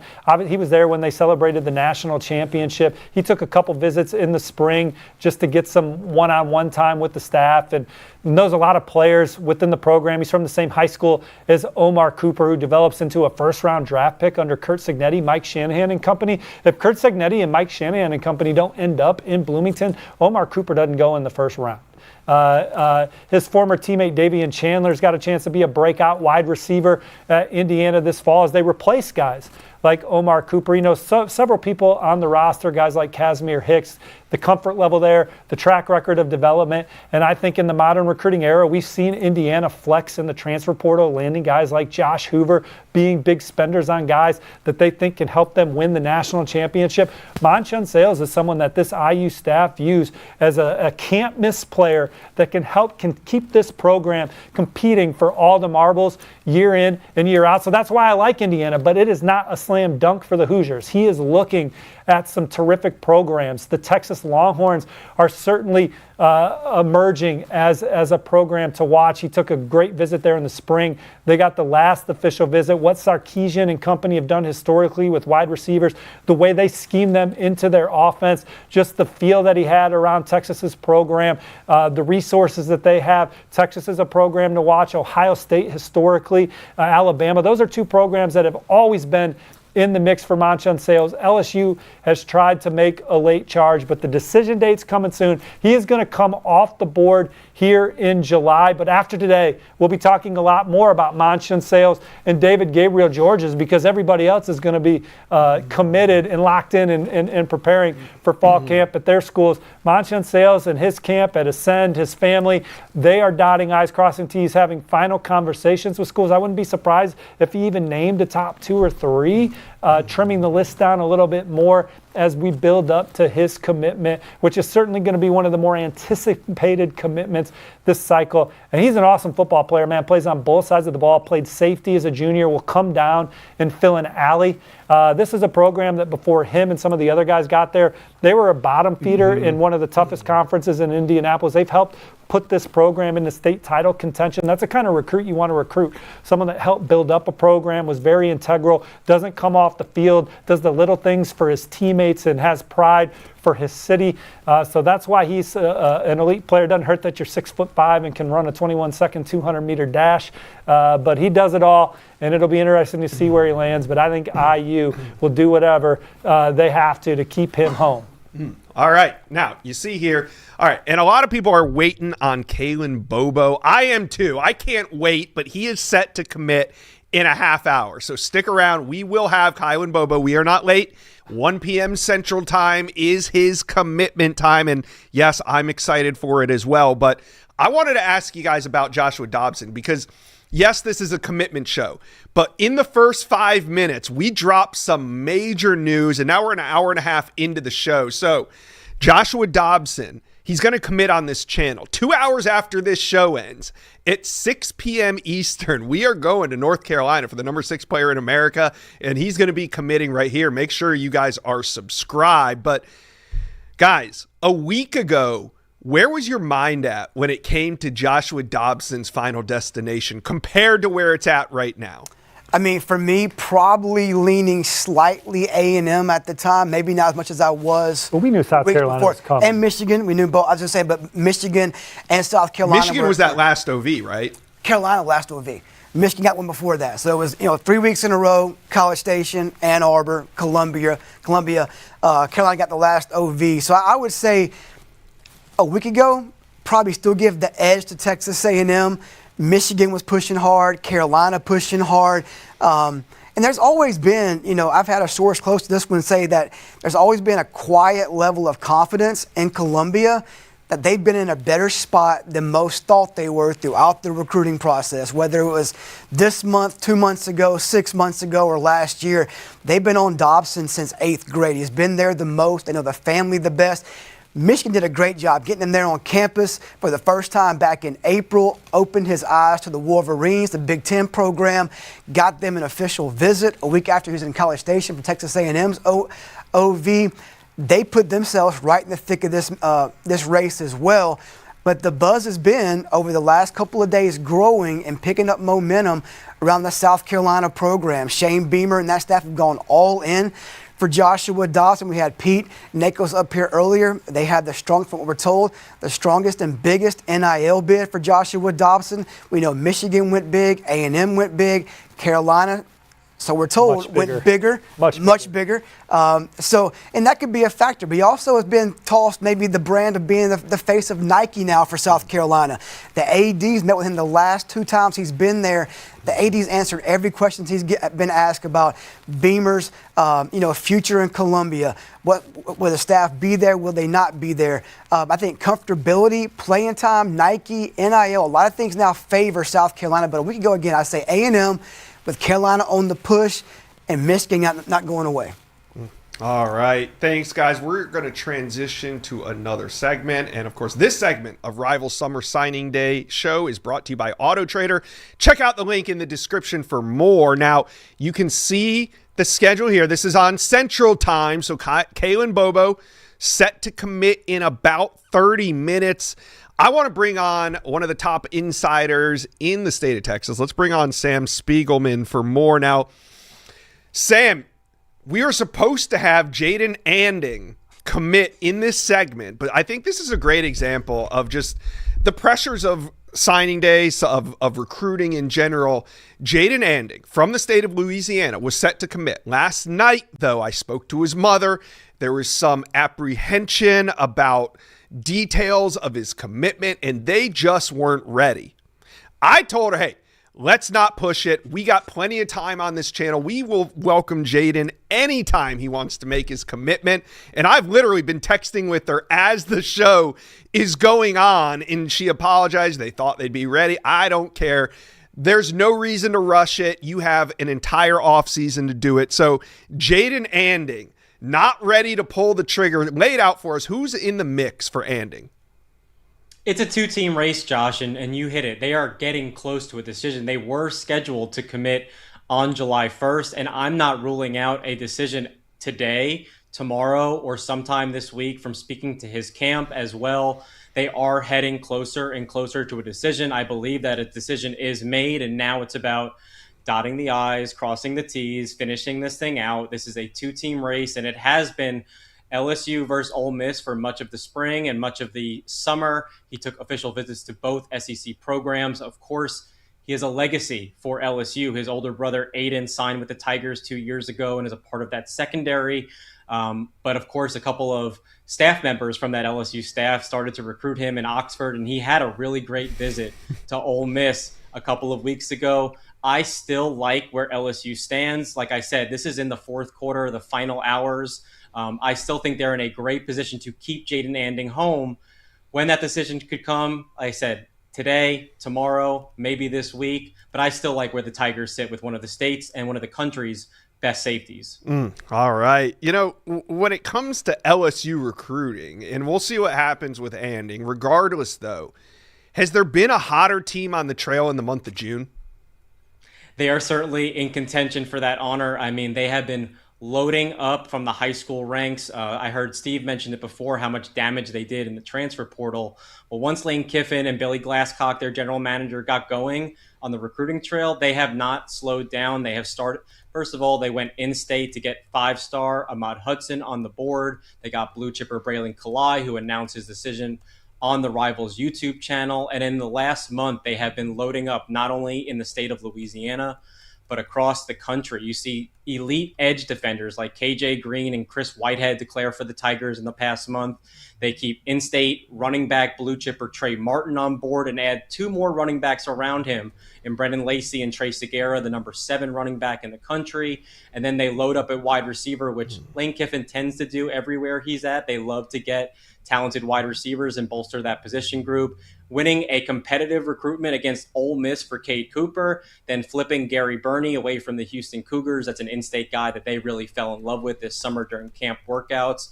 All of a sudden, LSU is sitting number 12 in the country with a few massive targets still on the board. If things fall their way, they're looking at a top 10 recruiting haul in Lane Kiffin's first full recruiting season as LSU's head coach. No surprise there. I don't think anybody thought that Lane Kiffin was going to go and start struggling on the recruiting trail. But, we were just talking flip targets with our experts here in studio. What's your opinion? I mean, there are some big pieces out on the board. You got Jalen Brewster. I mean, Jalen Brewster on Father's Day posted a photo of him and Lane Kiffin. Yes, of course, Jalen Brewster's own father was in the picture too, but you're committed to Texas Tech. You're posting Lane Kiffin on Father's Day. Who do you think's more likely right now? Jalen Brewster is a flip or Easton Royal? And I know I'm not saying either are likely, but which is more likely? I kind of felt like you were going to ask me this, Josh, and I've actually had this conversation with a couple of front office people across the SEC, across the Big 12, people involved in this recruitment. I would say Easton Royal. And listen, Jalen Brewster is considering Texas Tech and LSU. We have been reporting on this at Rivals nonstop over the past couple of days. And from the sources that I speak to, I feel confident saying that Jalen Brewster is leaning toward remaining in this class. And we could see him potentially shut his recruitment down in the next couple of weeks as this, the news keeps popping up and he keeps getting rumored to different schools and different connections. Yeah. Easton Royal is still mulling over his decision. He has been committed to Texas since November. Famously, he committed to Steve Sarkisian the day before Lane Kiffin was hired in Baton Rouge. And famously, LSU, along with Florida, have not stopped recruiting him ever since. I'm told that Easton Royal intends to have a final decision made sometime in the near future. I believe that Florida is on the outside looking in, and this is whether Easton Royal wants to stick to his longtime commitment to Texas, where he has great relationships with position coach Chris Jackson. Steve Sarkisian has played a very enhanced role in his recruitment, and he has made about a half a dozen visits to Austin, and he loves the city. He loves Steve Sarkisian's offense, and he loves what entails of being a Longhorn. But there is a lot of pressure when you are the number 4 player in the country, the number 1 player in Louisiana, and a 5-star wide receiver in the state of Louisiana, and you are not committed to the Tigers. Lane Kiffin has been trying to take advantage of that. Like Steve Sarkisian, Lane Kiffin has been fully involved in Easton Royal's recruitment over the last several weeks, and he has a fantastic relationship with multiple members of LSU's coaching staff, George McDonald, the wide receivers coach, and many other in the building that have been a part of his recruitment for several months already. Listen, there are people who believe that he will stick with Texas, and there are a lot of people who believe that he is destined to flip his commitment. It really depends on the day and who you are speaking to. I believe that ultimately LSU, if Easton Royal does decide to flip his commitment, LSU is the favorite to bring him on board. Wow. So that being said, I also got the opinion of these guys on Greedy James, and I think if anybody's going to flip right now, I think LSU has their sights set on the Texas DB. Yeah, I've had a prediction in for LSU to flip You're the Greedy first, for about Sam. a week now. Hate to say it, but it's Stand true. on it. Listen, he took his first official visit to LSU, which I believe completely revamped the course of his recruitment. Greedy, when you speak about defensive backs with the first name Greedy, I think the first one that comes to mind is Greedy Williams, who was coached by Corey Raymond.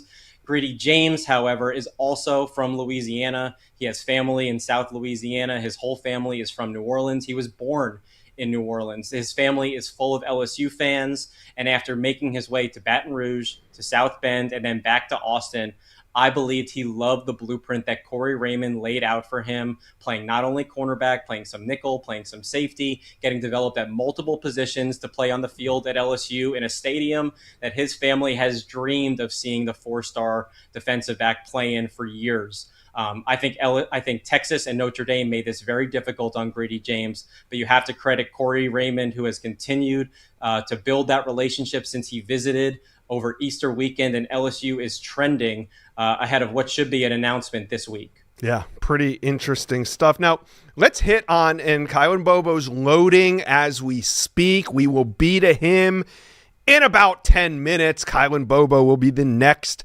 top recruit to make his decision on a Rival Summer Signing Day show. But let's give some love to Texas A&M, the number one recruiting class in the nation. What do you think the Aggies have gotten right when it comes to 2027 recruiting? I think it's easy to find what they've done right. It's hard to find where they've gone wrong in this class. This class is absolutely loaded. They have the number 1 class in America, and they have what I believe will be a record 6 5-stars in line to potentially ink with the Aggies come December. Listen, Mike Elko has been building this program to what they are recruiting at right now. They are recruiting at the level of a national championship program. They are a team that intends to win the SEC next year and be back in the college football playoff and, improve upon what they laid out last season. I think, first of all, every weekend in College Station from the fall on is a 5-star weekend for the Aggies, and that continues in the offseason. If you look at their class, they not only recruit the state of Texas extremely well. You see guys like Kennedy Brown or Aston Whiteside already on board, but you see them recruit nationally. They hit Florida, they hit Georgia, they recruit Louisiana, they recruit California, they recruit Las Vegas. There's nowhere that the Aggies cannot go into and sell their program.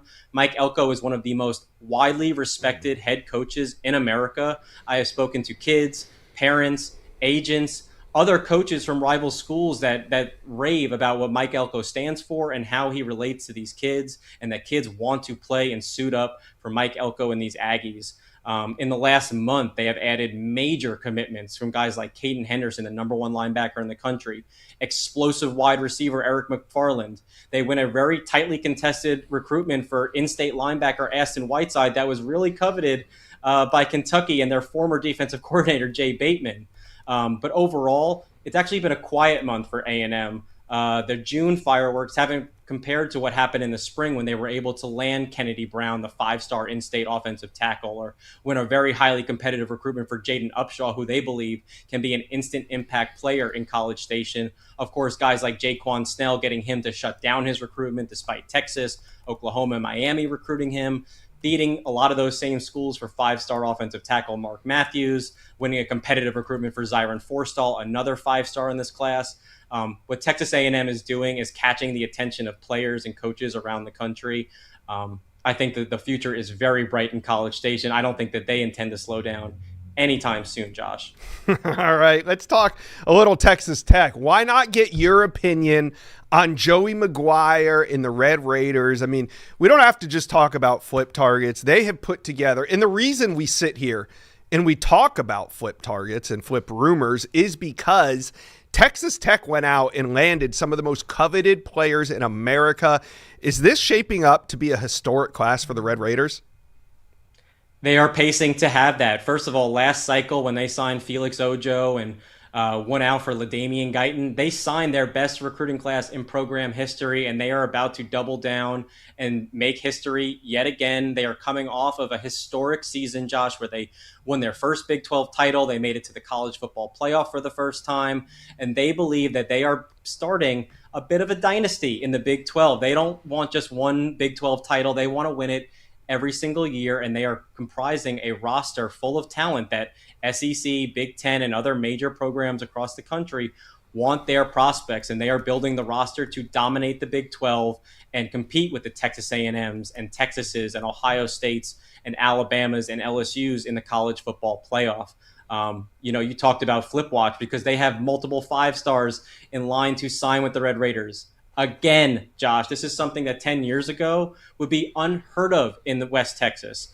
Joey McGuire, James Blanchard have always won on the recruiting trail because of real relationships and because of excellent evals. Now that they have the backing with some NIL funds to make things interesting, they are capitalizing in a huge way. That's why 5-star defensive lineman Jalen Brewster, the number 1 player in the country, committed at the end of his junior season. That's why Benny Easter Jr. pulled off the similar stunt, committing at the end of his junior season. That's why they won a very competitive recruitment for Sherrod Baker, one of the most prolific playmakers in the state of Texas. Julian Caldwell, a top 100 prospect coveted by Texas and Oregon, going to Lubbock. They have their foot on the gas with the real relationships, with excellent evals, and being first in line to offer these young men and recruiting them the hardest. And yeah, they can throw some NIL at them, and these kids are excited to play for Joey McGuire. Yeah. All right. When I brought you on, I said LSU is the hottest recruiting team in June, but I think after further thought, I think maybe Texas is the hottest recruiting team in June. What do you think? Yeah, 11 commitments in the month of June is pretty significant. And then, first of all, look at who they added over those 11 commitments. And then kicking things off this morning with Brandon Sherrard, one of the most elite prospects in terms of, down the road being a potential first or second round pick at cornerback, a premium position. That's 12 commitments in the last 31 days, Josh. And we're talking about guys like John Meredith, Montre Jackson, and Brandon Sherrard, what rivaling Texas A&M for maybe the best defensive back haul in the country. They're also loading up in the trenches, getting guys like Jason Johnson, Chicken Garor out of Alabama, Lucas Roa out of California, and Brian Swanson, a guy that they believe can come in and compete for playing time at all 5 positions on the Texas offensive line when he arrives there. They have been absolutely on fire in the month of June. They kicked July off with some early fireworks, and there are still some big blue chip names on the board, including a few 5-stars that I could see end up landing with Steve Sarkisian, Brandon Harris in this Texas 2027 class. All right. Well, we will have Kylan Bobo here in about 12 minutes. So who are these guys that you feel Texas is trending for? Yeah, let's start with Ishmael Kamara this week. Both Steve Wilfong and I put a prediction in for the 5-star offensive lineman to eventually commit to Texas. I believe he will have a decision made at some point July, at latest next month before he begins his senior season at Gilmer. Texas was the early front runner in this recruitment, and we've seen it. It's a very fluid recruitment. Texas A&M, Oregon, LSU, even SMU has had momentum in this race. As a decision date gets closer, I am more bullish about where the Longhorns stand. He has many close connections to the football program, many close connections to the university, and the people who make these big decisions. You talk about a premium position. He is from the country of France, and he has one varsity season under his belt, and he's already a top 30 prospect in the country. This is someone that Kyle Flood has a rich history of turning these sorts of players who are 6'6" and 300 plus pounds into first round picks. And Ishmael Kamara has all the traits to do that. He visited Texas unofficially on June 19th weekend, and I think Texas has had momentum in their corner since. I still would keep an eye out for SMU in this race. I also think the Longhorns lead for explosive number 3 running back in the country, Landon Williams-Callis. This recruitment is also very fluid. You hear some buzz about Houston, some buzz about SMU, even buzz about Missouri, but I still like where Texas is positioned. I do believe he will also be committed before his senior season at Richmond Randall. And if I were to make a decision today, I lean toward Texas. And I heard you guys before I got in the air, don't sleep on Texas with the Moonshine Sales, another 5-star. I know we spent a lot of time talking about Easton Royal, the number 1 wide receiver in the class who's committed to Texas. Texas is anxious to possibly pair Easton Royal with Sales, who, just like Steve said, had a terrific visit to Austin in the spring. And after returning in Austin for that final official visit, there is some optimism in and around the 40 acres about possibly teaming up Royal and Sales in this elite 2027 class that Steve Sarkisian and Brandon Harris are assembling. All right, Sam, we are going to put you backstage. You're going to pop back in for the Kylan Bobo commitment here in about 10 minutes. He is getting set up. We will be ready. Here, take a look. This is the remaining commitments of the day. Brandon Sherrard, you see the Texas logo. Marquise Evans, he's made his commitment to Auburn.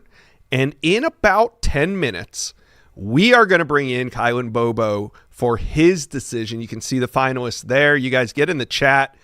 Where do you think Kylan Bobo is going to go? Let me know. All right, let's get back to some of this intel because we got a big decision going down tomorrow. Monsana Torbert, one of the top DBs in America, he decommitted from Indiana, the Hoosiers. They lost one, and Monsana Torbert's a good one. Steve, what is the latest intel as we are 24 hours out from a big decision? Josh, Monsana Torbert's going to commit later today around dinner time. Sorry. Yeah, no, it's all good. We're live. We're fluid, baby. Look, Michigan, Ohio State, and Louisville still swinging at Monsana Torbert as well with some exciting opportunities on and off the field at Louisville. But still think it's coming down to Michigan and Ohio State. And Michigan is the program that's been trending since his official visit the weekend of June 19th. I think he left that visit a heavy lean, then went back through his process, dotted some I's, crossed some T's, had some conversations with Michigan, Ohio State, his camp. And Michigan is trending heavy going into his decision tonight. The Wolverines have the nation's number 13 ranked recruiting class. And I think Monsana Torbert is a special player. He was at the Navy All-America Bowl where he lined up at safety and was flying all over. I think he was one of the best overall players in San Antonio that week. The range, the instincts, how quickly he closes on the football, and the physicality he plays with. And then I saw him at the opening regional in Indianapolis at the end of winter, early spring, and he was a lockdown corner. Again, fluid, explosive, finds his top end speed quickly, plays offense on the prep level, rarely leaves the field for Cincinnati Taft. 5'10.5", 175 pounds, so maybe not as physically gifted as some of his peers, but just from a pure football playing standpoint, instinct standpoint, athleticism standpoint, he takes a backseat to nobody, and he would be a huge pickup for any of these three programs, but he's trending towards Kyle Whittingham and company. Loves the new coaching staff, Jay Hill, but the secret weapon might be Kerry Combs, one of the all-time great recruiters, helped Ohio State win a national championship, coached in the secondary and helped mentor a lot of early draft picks. Now he's just in the room. I believe he's on special teams at Michigan now, but certainly has defensive back pedigree, a Cincinnati legend, and Michigan has the pulse right now. All right. So when it comes to Xavier Saab, he is one of the remaining 5 stars on the board, and it looks like he's going to commit on Friday right here on this channel. I've been in talks with his father. It's probably going to be in the early evening on Friday, and this has been a heated recruitment to this point. He's out of New Jersey, one of the top remaining 5 stars still left on the board, uncommitted. What's our thoughts on where he could land? Well, Oregon's kind of been running away from the pack in this recruitment. They've gotten him out to Eugene several times, but his relationship with potential position coach Ross Douglas, obviously Dan Lanning's always going to have his hands on a top target, Drew Maringer, and what Oregon's track record is for player development, the culture, the environment around the program. He's always felt at home. Obviously his 2 brothers are at Alabama, but I think he wants to do his own thing. And so Tennessee, UCLA, LSU, some of the other programs he visited late, but it's been Oregon. They've been a front runner for much of his process, and I like where they stand going into his announcement on Friday. All right. Chad, any thoughts on Xavier Saab? Yeah, I mean, I'm right there with Steve. I was asked on a different show earlier this week about, who's Oregon's biggest competition. I'm not sure if there really is one. I mean, there's been maybe Alabama early, maybe Notre Dame at one time. They got him on campus, but he took the OVs. Everything's kind of remained the same with Oregon being that front runner. I think kind of have widened that gap as we get closer to the decision day on Friday. All right. It looks like we have Kylan Bobo backstage, and we're going to bring him on in just a second. Today's coverage, it's brought to you by Autotrader, because big decisions deserve the right options. These kids spent months weighing offers, visiting campus, finding the right fit, and Autotrader gets that same energy. Buy online, keeps the test drive in play. See it, drive it with your local dealer, then complete your purchase digitally. No pressure, really simple, flexible, no starting over. A smarter way to buy. Check out the link in the description for more. All right, up next on the Summer Signing Day series, we have running back Kylan Bobo. Now, he is from Tupelo, Mississippi, and he goes 5'11", 200 pounds. Let's get those top teams up here. You can see it's down to 4. You guys, you are the real recruiting experts, and right now it's 4. Put it in the chat. Where do we think Kylan Bobo is going to land? Memphis, Colorado, Arkansas, Minnesota. Which of these 4 schools is going to land Kylan Bobo? Before we head to Mississippi, let's put on the film. Here you can see 5'11", 200 pounds, runs with excellent balance and power. What really stands out, though, it's the speed. Kylan Bobo has true top-end speed. It's coveted all across the country. He has the ability to hit a home run from anywhere on the field. OCs absolutely love his ability to break short plays into long runs. He can even catch the ball out of the backfield, a do-it-all type back, and you can see why Kylan Bobo is so coveted. Now, let's head to... All right, now, let's take a look at his social handles. Remember, Kylan Bobo's recruitment is just about to take off. Now, I am told Kylan Bobo still getting set up. Kylan, we are not ready. Let's talk a little bit just about this Colorado. Do we have Kylan Bobo? Let's bring him in. All right. Let's talk about Kylan Bobo for a second. He's not ready. What do we like about him? He's got this breakaway speed. You guys have seen a lot of him. What do we like about Kylan Bobo? I mean, state champion. I think he ran for over 1,700 yards last year. He plays for a great program at Tupelo, one of the top programs in the state of Mississippi. They play on that nice blue turf out there at Tupelo. They're a powerful program. Have guys every year, P4 guys coming out of that program. Again, has good size, good speed. I think he has a great head on his shoulders, man. Really took the process at his own pace. He was pressured to kind of commit. We thought maybe early in June.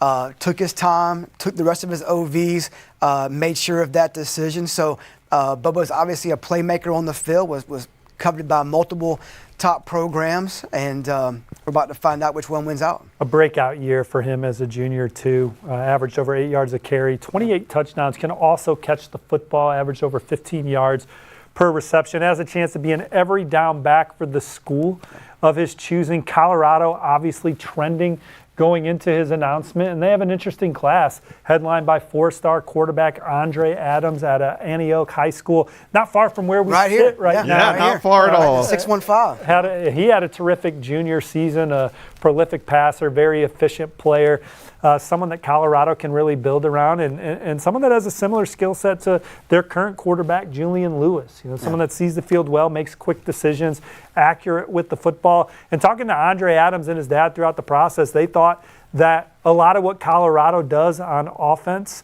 obviously they have a new offensive coordinator there, is already in the offense at Antioch High School. So landing him, LaMarcus Jones was a big pickup on the offensive line. He was coveted by programs in the Big Ten and SEC. So this, if they can add Bobo to the fold, he's someone that's got a chance to run over defenses for, as I like to say, years to come. Yeah, I mean, they've added guys like Barack Willis, one-time Alabama commit, Gabe Jenkins, one-time Penn State commit, who a lot of SEC schools were going after guys like that. So the class is really kind of coming together, Coach Prime and company. Kalen Bailey was a big pickup for them, too, out of powerhouse Cleveland Glenville, one of the top programs in the Midwest. Ted Ginn Sr., a high school coaching legend. Kalen Bailey looked like he was an Ohio State lean for much of his process. The Buckeyes basically draft out of Glenville High School, but Colorado gets Kalen Bailey on campus and gets a traitsy guy that can be a difference maker coming off the edge.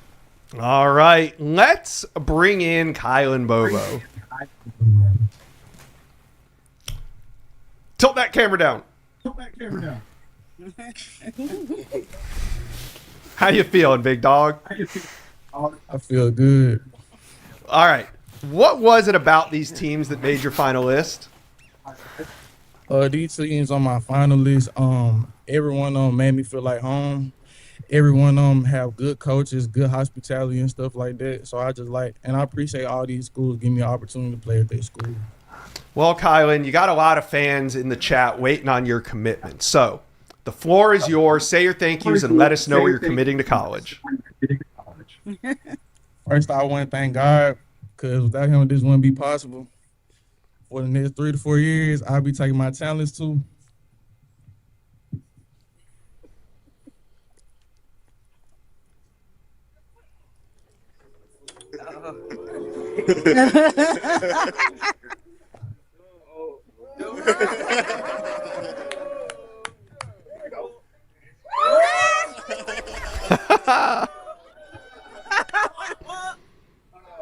Hey, man, throw me that hat. Let go, Skull Bucks on home. Let's do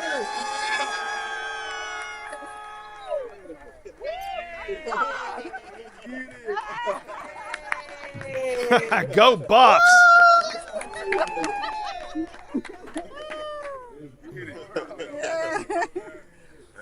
Cause it's hot. There it is. How about that? Colorado for Kylan Bobo. Why was this the best fit for you? This was the best fit because I like what Coach Prime building at his school. And it's if you want to be the best, you gotta get coached by the best. Let's do it, Scope Buffs. What was Coach Prime's reaction when you told him you were coming? He was really surprised. Well, I had butterflies telling him because he a Hall of Famer, so it was kind of weird trying to talk to him, stuff like that, But I'm coming to his school, so he was like, he need me, he don't want me. So, I wanted to go to a school that need me, he don't want me. Right, that's right. All right. So that being said, are you going to help Colorado recruit now that you're committed? We gonna help Colorado recruit for sure. All right. Well, talk to Colorado fans. They are buzzing right now in the chat. Tell them, when Kylan Bobo steps on campus in Boulder, what are they going to get? When I get to campus, you'll expect the dog out of me. I'm a leader. I'm a 4.0 student, and I'm always good on and out the field. Let's do it. Go Buffs. We love to hear it. A true student athlete in every sense of the word. Kylan Bobo, congratulations and go Buffs. Woo! Colorado has really struggled to run the football in the Deion Sanders era in Boulder. This is someone that comes in, that rushed for over 1,700 yards, 28 touchdowns for powerhouse Tupelo High in Mississippi. He is an explosive player with the ball in his hands, and you bring in Brennan Marion to be your offensive coordinator. The go-go offense, multiple formations, rapid pace, but an explosive rushing attack is part of that. And this young man has the traits to run over and run by Big 12 defenses, Chad. Yeah, I mean, he loves Marion, the whole staff, Coach Jock, Coach Prime, all were involved. The one thing he told me on the commitment story was that the mom just feels great about the staff, the protection, the stability, the people love the players from the coaches, the relationships. Just kind of going to Boulder. She loves the place, she loves the community, and feels good about her son playing for a guy like Coach Marion, Coach Prime, Coach Jock, Coach Box, those guys that are on that staff. Just a win overall for the family. So let's bring in Sam Spiegelman for more. Sam, you were sitting backstage for this one. What an exciting commitment. What are the Buffs getting in Kylan Bobo? Yeah, watching the tape, this guy is a home run threat, Josh. I think Steve said it right. This guy is not only a fantastic runner, but he has been outstanding as a pass catcher out of the backfield. This is someone who does not have to come off the field and gives a home run threat every time he touches the rock. Fitting in with Brendan Marion's offense is going to be explosive in Boulder for the next couple of years. You see, he has a slasher running style. He has great top-end speed at the top of his runs. He leaves plenty of defenders in a pile of dust on his way out. And I love anyone who can turn one carry into a touchdown. Every time he touches the rock for Tupelo, he has a chance to score. I expect to see plenty of that when he's getting the rock toted for Deion Sanders and Brendan Marion in a couple of months. Yeah, really exciting that Brendan Marion's in Boulder now. Coach Sanders, what do you think of this class and the potential to add more firepower to it? This is what Deion Sanders and his staff do every year. Every other program is loading up at different times of the year. Deion Sanders and his staff and his coaching staff from the front office on down take their time to recruit the right players that are going to fit at the program.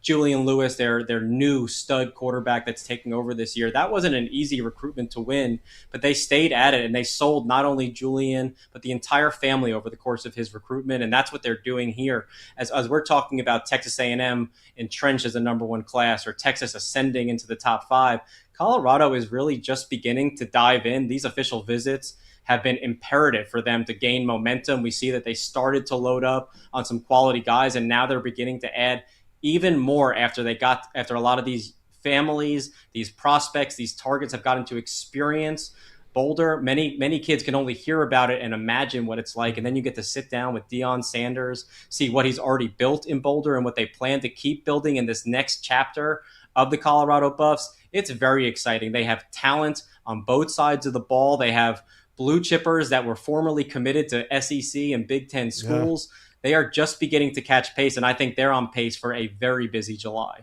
Yeah, and they are headlined by Andre Adams. We're going to talk a little bit about Andre Adams. Chad, you had a chance to see Andre Adams throw in person. What impresses you about the Antioch standout? Yeah, I think the ability to obviously get in the pocket, make the throws, set his feet, but also extend plays, man. Throw outside the pocket. I saw him in 7-on-7, saw him at the Elite 11 regional in Atlanta. I think just kind of going through the drills, kind of what maybe caught my attention the most probably was him just kind of being on the move, making throws in tight windows, showing good accuracy, showing good touch. Not having to have that pocket set for a long period of time, but he can get outside the pocket. He can throw on the move. You have to be aware of his legs. He's an athletic guy, played basketball in high school at Antioch as well. So, look, I think arm strength, mobility, and throwing the ball on the move are three things that jump out to me. All right, let's take a look at the top 20. I want to talk a little more intel before we get to our next commitment. And we were talking Ohio State. They currently have the number 5 ranked class in America, and they currently lead for one of the hottest recruitments. We talked about this in the first hour, but it's worth coming back to because David Gabriel Georges is only about 3-4 weeks from a decision. We know this thing's not going into the fall. We think it's going to end this summer. Steve, what type of player, or you guys could both chime in here, what type of player is David Gabriel Georges? Who's a good comp that you would put on David Gabriel Georges? Well, he physically looks like he's ready to play as a college junior right now, a ferocious big play threat that plays for one of the best high school football programs and coaches in the country. Someone that can run hard between the tackles, quickness, great feet, make you miss ability in a phone booth, and obviously can hit the home run. And this is a recruitment coming down to Tennessee and Ohio State. Also took a visit to Ole Miss. Yeah. But the Buckeyes have been on him the longest. Carlos Lachlan was first to offer him. Their running backs coach, he's been up to Canada several times, knows his family well. I think Ohio State was the school he grew up rooting for. I predicted Ohio State very early, back in 2025, May 2025. Tennessee has really come on in the last year. His relationship with Josh Heupel from a head coach standpoint is second to none. A lot of excitement of potentially coming to Tennessee, the need to help restore some glory in Knoxville, be a true freshman starter, and wear number 0 and have so many relationships. There's Canadians on the team, former high school teammates on the team, the comfort level, and certainly Tennessee's pouring a lot of resources. And Tennessee typically for their top targets, they win most of them. And I think they bowed out of Savion Hyder last year to set themselves up for David Gabriel Georges this year. But Ohio State, I think that they view him as an instant impact player as well, the way they've recruited and set up their transfer portal, the relationships, the track record of development, the consistency on the field, the confidence around both programs, Chad, right now that they can ultimately get it done for David Gabriel Georges. Yeah, I think DGG is in his circle giving both teams a reason to think they're going to get him later on in July. Look, I'll go with there's so many. You talk about comparisons. I mean, like Steve said, this guy should be in the NFL Combine like right now. I think we have him at 5'11", we have him 200 pounds. He's probably at least 225, 230. I've seen him play multiple times. I should have actually just picked him up on the way up here. I passed right by a school, the Baylor School in Chattanooga, Tennessee, an elite program. He has his own stretching regimen before the game, his own personal trainer. He is dialed into his craft. He can go anywhere in the spring, stayed back to work on his off-season training. And look, Tennessee, I was told by someone close to this one on the Tennessee side that he is this year's version for them as David Sanders was. And they're going to do whatever it takes to win this battle, as they did over Ohio State with David Sanders as well. Look, I don't, there's still conversation ongoing with both sides with Ohio State, Tennessee. Coach Sims, Coach Heupel, the staff in Knoxville doing a great job. Like Steve said, Carlos Laughlin's been involved from day one in this recruitment. You can make a case why he goes to either school, and I think he sees an opportunity. He can go play with Bo Jackson for a year and be that second guy or just part-time guy to stay fresh at Ohio State, or he can be RB1 wearing, like you said, the number 0, day one in Knoxville and be that guy. So I think he sees opportunities at both programs. I think he's high on both programs. There's a lot of people in that circle making that decision, from DGG to mom to dad to aunt to uncle to representation. A lot of folks are involved. And I've heard different things that make me think maybe one day it's Ohio State, one day it's Tennessee. Ryan Day has really turned it up over the last month as well with his presence in this recruitment. And this isn't, in every sense, a conventional recruitment. He's from Canada, right? Like he didn't grow up in the States. Spoke French first. Spoke French, right? So how does that factor into his recruitment? Do you guys see any differences in the way that David Gabriel Georges' recruitment is handled versus some others? Well, I think behind the scenes, these programs are doing an insane job of making him feel like a priority, and I think that they are tying in his background and his culture into the way that they recruit him to make him feel comfortable at Ohio State or Tennessee. And Ohio State offered his best friend, another Canadian native that's playing with him at Baylor School. They're rooming together, safety Jordan Darren DeGilla. And he, How much does that help? Well, I think recruiting's a game of inches. We don't know how they're going to add up. We just know that there's obviously an understanding there with that recruitment of Jordan Darren DeGilla that David Gabriel Georges comes, he can come it's like playing with him or picking zero. You can't get zero at Ohio State. At least not right off the bat, and that's a big thing I'm told for him is playing in number zero. You can't wear zero at Ohio State at all. It's just done. So you couldn't take a photo shoot in zero. I was told that was kind of a frustrating thing. Is that really a big deal? Not doing a photo shoot? I don't know. That's little things along, like you said. What are the important factors in making your college decision? Is your jersey number a very important factor? Yeah. In that regard, coaching, player development, track record, offense, consistency, relationship with the head coach, being able to be someone to restore glory at a program, relationships in the locker room, like-minded people. He visited Ohio State at least 4 times in his process, been over to Tennessee a bunch as well. Alvin Kamara is a running back that he studied. Like that in a nutshell, I just gave you 7 reasons why he could pick each school. Yeah, I know both. Kamara was there with him on the official visit, flew in on a private jet to hang out with DGG on the official visit to Knoxville. And I was told that went a long way of him answering questions, even though, it's different times, but obviously answering questions from being a Tennessee running back, the running back room, the culture under Heupel and things like that was big for DGG as well. But, yeah, like you said, 7 things could go either way, play pro or con for either program. All right. Jaden Bayonne is going to be committing with us in 9 minutes. Let's take a look at that schedule as we are back on track. We have now 3 commitments in the boat. You guys can see it here. Brandon Sherrard, Marquise Evans, and Kylan Bobo have all made their decisions, but there is still some runway left. Jaden Bayonne next, Jacova Doyle. Then we're going to go West Coast recruiting. Jacova Doyle out there in Washington. Ty Kennedy out there in Mesa, Arizona. And then we wrap up with a couple talented players in Tay Walden Jr. and Hayden Stepp. Now, let's get back to a little intel here before we head to Louisiana. We had a question in the chat about Davion Jones, and he is ranked 139 overall. And when you're ranked 139 in July, there's not a lot of uncommitted prospects better than you. North Carolina, he's from Charlotte, a safety that goes 5'11", 175. What are you guys hearing right now on Davion Jones? Davion Jones will announce, I think, on Thursday. Tomorrow. So July 2nd. Yeah, I mean, Davion's obviously, I think, been at the end here between LSU and South Carolina. That's been the 2 schools. Look, it took OVs to, Auburn, Georgia, Indiana. They've been in that top 5 as well.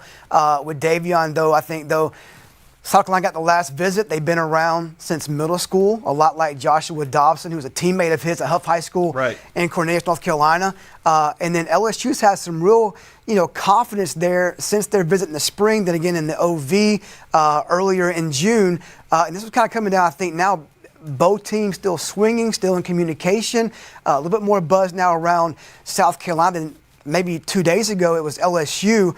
But again, Carolina looking to close very strong this week. Steve and I both put predictions in this morning for South Carolina. Breaking news. Breaking news right now. This is why we're here. The number 1 player in the Rivals 2028 rankings, 5-star receiver Jet Harrison, just committed to Ohio State. His father, Marvin Sr., tells me. We have a story on Rivals.com right now. Jet Harrison to the Buckeyes, number 1 player in the country in 2028.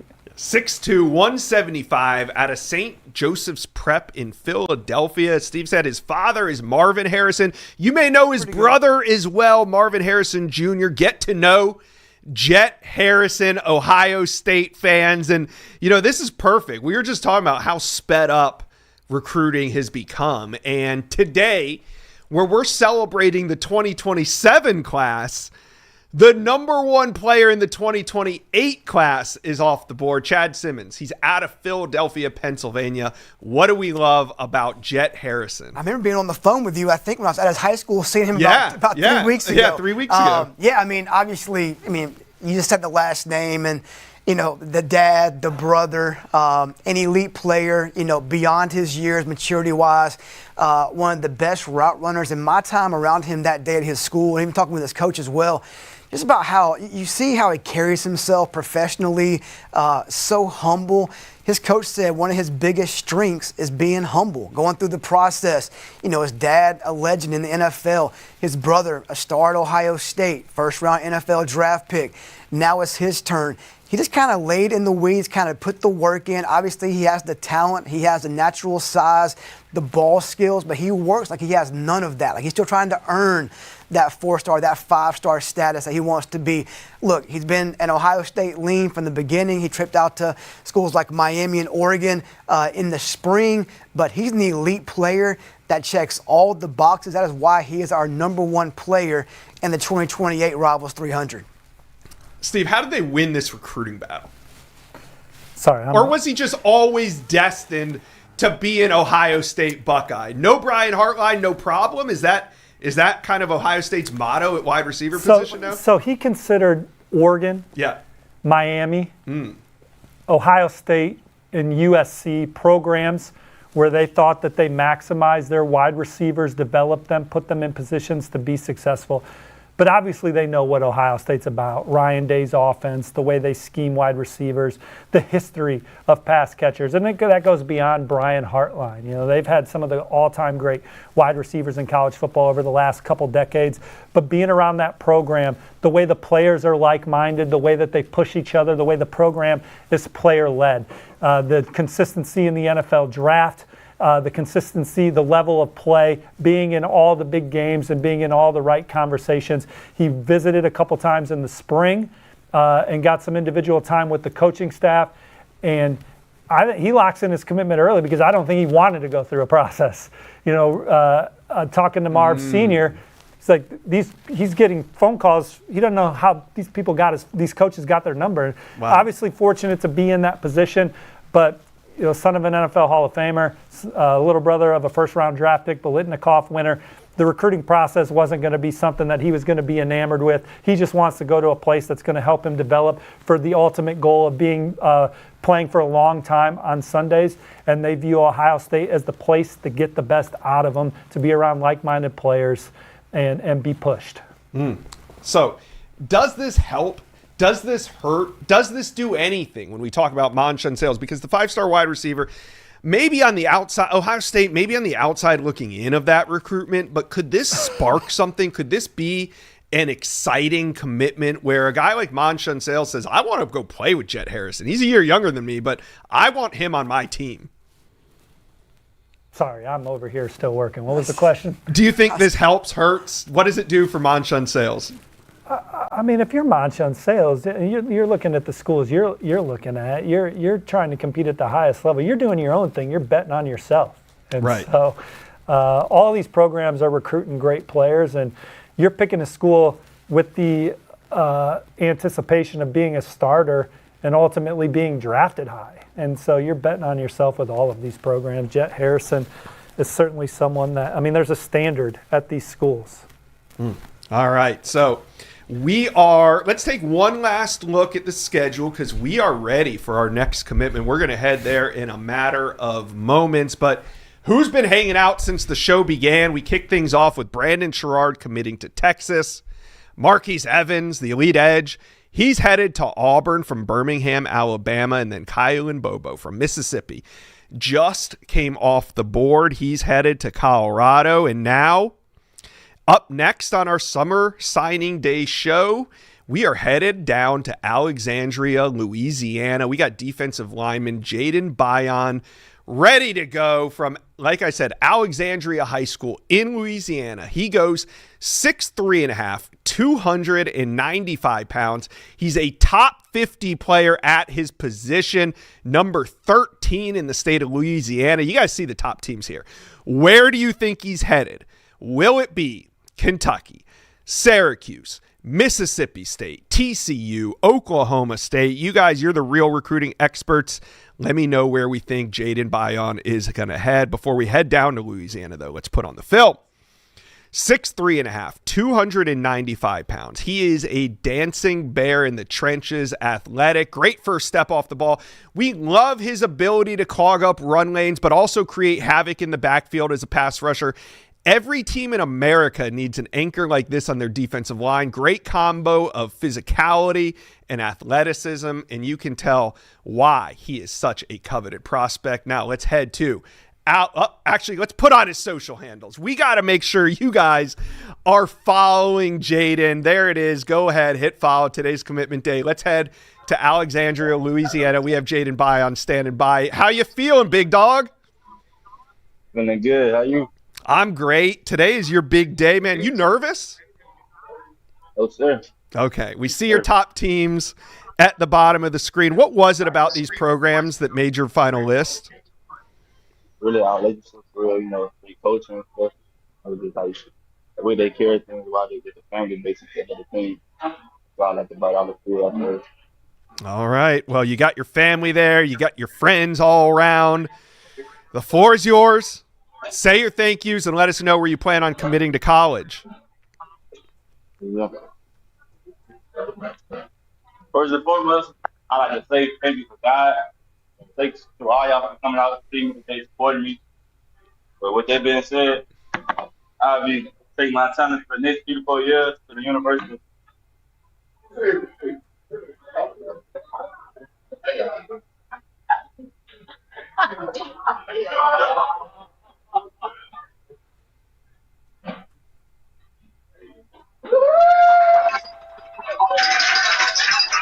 Oh, Mississippi State.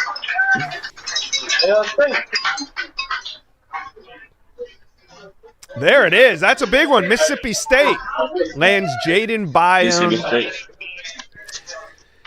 Jaden, ultimately, why was Mississippi State the best fit for you? Because it was the best fit for me because of the coaching style, what they're doing. They bringing in new guys. They're gonna be coming in way soon. All right. Jaden Bion off the board. He's heading Mississippi State, number 41 at his position, 381 overall. Let's bring Sam Spiegelman in. Sam, you are very familiar with these prospects in the state of Louisiana. What do you like about Jaden Bion and what Mississippi State is getting in this talented defensive lineman? Well, Josh, you listed him at 6'4", 300 pounds. He has 1 season of varsity football under him, so he is just scratching the surface of what kind of talent he is going to be in the trenches over in Starkville. You talked about his ability to obviously stuff the run with his size, with his strength, but he showed during the camp season he was a top performer at the Rivals camp in Houston and then again at the Under Armour Next camp in New Orleans, showing off his pass rushing technique. He is just learning how to rush the passer from the inside, and he is big, strong, can move people off the ball, and is still continuing to fill out his frame. He is wide, he is powerful, he is tenacious, and he loves to move people. He is tenacious behind the line of scrimmage, and I think with some excellent coaching, which he will get in Starkville from Ty Warren, who spent a decade in the NFL, we're talking about a prospect who is going to play his best football when he's getting coached by Ty Warren and Jeff Lebby in a couple of years. So how did they win this recruitment? I mean, how did they go into the state of Louisiana and land a top 20 player from that state? Well, I'll tell you, Jeff Lebby had Jaden Bion on campus before he ever had a game tape or any film to show the coaching staff. They saw him during the spring a couple of springs ago. He made it to Starkville, and he told me yesterday before this big announcement on our Rivals YouTube channel that ever since he heard those cowbells in Mississippi State Stadium, he knew that he wanted to be a part of that environment. Listen, TCU was the leader in the clubhouse for a good chunk of the spring. Jaden Bayon's former teammate Bud Clark just got drafted out of TCU and, of course, was a star at Alexandria High School not too long ago. It is one of the powerhouses in central Louisiana and of the state overall. But Mississippi State really pushed TCU, and even Kentucky made this race very interesting after he took his official visit to Lexington last month. But Mississippi State had done the damage long before. He loves the environment in Starkville. He loves Ty Warren, his potential position coach over there in Starkville. And Mississippi State does a fantastic job of recruiting Louisiana, especially north and central Louisiana. Those parts of Louisiana are very close to Starkville, so his mom will just be a short drive away when she wants to come watch him and ring her cowbells rooting on her son playing for the Bulldogs. All right. Do we have Jaden backstage still? Let's see if we can bring him back in. He just asked to come on. I want to. He is gone. All right. What do you like, Sam, about this Mississippi State recruiting class? Jeff Lebby and his guys are cooking. Yeah, they're just inside the top 50, but they're getting players that they really love. I mean, you're talking about a big out-of-state commitment here in Jaden Bayonne. They were close to pulling off another Louisiana safety a couple of days ago, but they're doing a great job of recruiting inside the state. They got Christian Alexander committed, one of the best running backs in the country, from the state of Mississippi. Jeff Lebby is really starting to just get this thing going, and he's attracting a lot more bodies like Jaden Bayonne, highly rated guys in and outside the state. Kids love to play for Jeff Lebby, and they are building a program that is going to compete in the SEC before too long. They're starting in the trenches with Jaden Bayonne, and they're also adding the ability to make fireworks on the offensive side of the ball, trying to keep pace on the defensive side of the ball with Jaden Bayonne now.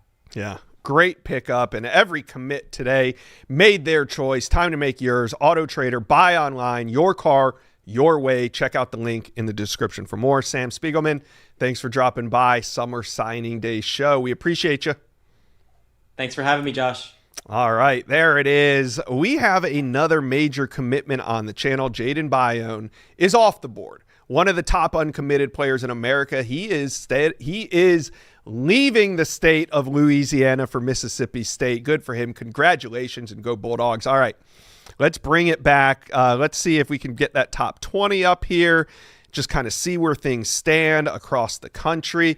Who's maybe a team right now, guys, that's sitting outside the top 10 that you think has a really good shot at finishing inside that top 10? Well, maybe Michigan. We're not projecting them to land everything that's still on their board, but if they're able to land Montana Torbert and Joshua Dobson, maybe they find their way in the top 10. Certainly LSU sitting at number 12. Jalen Brewster's out there in play, number one player in the country. They seem to be the biggest threat to Texas Tech for him. Easton Royal, they are the biggest threat to Texas for him. They're in the mix for some others. Yeah, I mean, don't sleep on Clemson, man. They're still in there for Seth Tillman, who's a major four-star guy. They're sitting at 15 right now. I mean, there's still multiple schools. I think there's more surprises about maybe, you see Georgia at 6, not the normal. I think that's the biggest surprise to me. What do you guys think about Georgia sitting outside the top 15 right now? Well, we'll see about Georgia, right, and their ideology on the trail. Chad and I talk about this all the time. Georgia's in the national title hunt this year. And so with that, I think status quo with how they roster build and how they compensate their players and incoming players to this program. But if they take a huge step back following this season with the losses that they're going to have on their depth chart, it'll be interesting to see what their recruiting philosophy is moving forward. Kind of Clemson slow to get on board with the transfer portal. Now all of a sudden there's some Clemson caliber guys in the transfer portal. Would Georgia put more resources into the recruiting trail? But Chad and I talk about this all the time, and Chad kind of teeing you up. You look at this Georgia class, and there's not a lot. I mean, once you get past Kamon Spell, Jackson Dollar, Kennedy Jackson, Joaquin Gouda, we love. There's a lot of just really good evaluation wins, guys that have a lot of traits. I think guys that Georgia believes in, that they'll get into their system and they'll get the best out of them. I mean, they love the Antoine McCoy kid from North Carolina. Mm-hmm. He came down to South Carolina versus Georgia. He was a major target for them, kind of fits that D-line on the edge guy for them. Big body, 6'3", 310, 320. They love the kid. Jameer Dean, who they flipped, from Penn State. Big wide receiver, multi-time state champion at Alcoa High School, a powerhouse here in Tennessee. He's won in both basketball and football. They love the Tarian Rollins kid, a local receiver coached by Georgia legend Terrence Edwards in the Atlanta high school area. So look, it's still a good class. Georgia's going to guys out there still too. Yeah, I mean they're still obviously they're in play for certain guys for sure, and they're going to be active. I think all the way through this season, the fall. Yeah. DB, they're in. Adrian Cole for sure is one that's been kind of we feel Georgia's setting the pace in that one for some time. So look, Georgia they've taken some tough losses here recently, but they'll win their share as well. But again, they're able to stay on script because of the results on the field. And they're one of the contenders to win the national championship this year with their philosophy, so we'll see how that continues. All right. Now, we are going to head out west for a couple commitments up next. So can we pop up the schedule real quick? We are flying through this thing. Look at it. Oh, okay. We just hit the halfway mark, at least in commitments. The back end of this thing is absolutely loaded. So we are going to head out to the West Coast here in a minute. You can see it there. We got Jacoby Doyle. He is from the state of Washington. We also have Ty Kennedy. He's out at Mesa, Arizona. And the name Ty Kennedy sounds familiar. His dad is Lincoln Kennedy, the legendary offensive lineman from the NFL. His son is now ready to go and commit. So we'll have him at 2 p.m. So just about a half hour from now. But boys, let's talk a little bit. Since we got a West Coast theme right now, let's head out to Oregon. We haven't given the Ducks enough love yet on the show, considering how much we talk Oregon recruiting, and they've been red hot. Obviously, I think the next big-time target on the board, would you guys agree, Xavier Saab, the 5-star wide receiver out of New Jersey? There's a few. Certainly one of them, but they're in on as There's- many blue chippers down the stretch as anyone Really? right now. And one of our big announcements today is Tay Walden. He's announcing his college decision later today during this show. And he is one of the premier two-way players in the country. And Auburn hosted him over the weekend of May 29th and made a huge move in his recruitment and looked like the leader.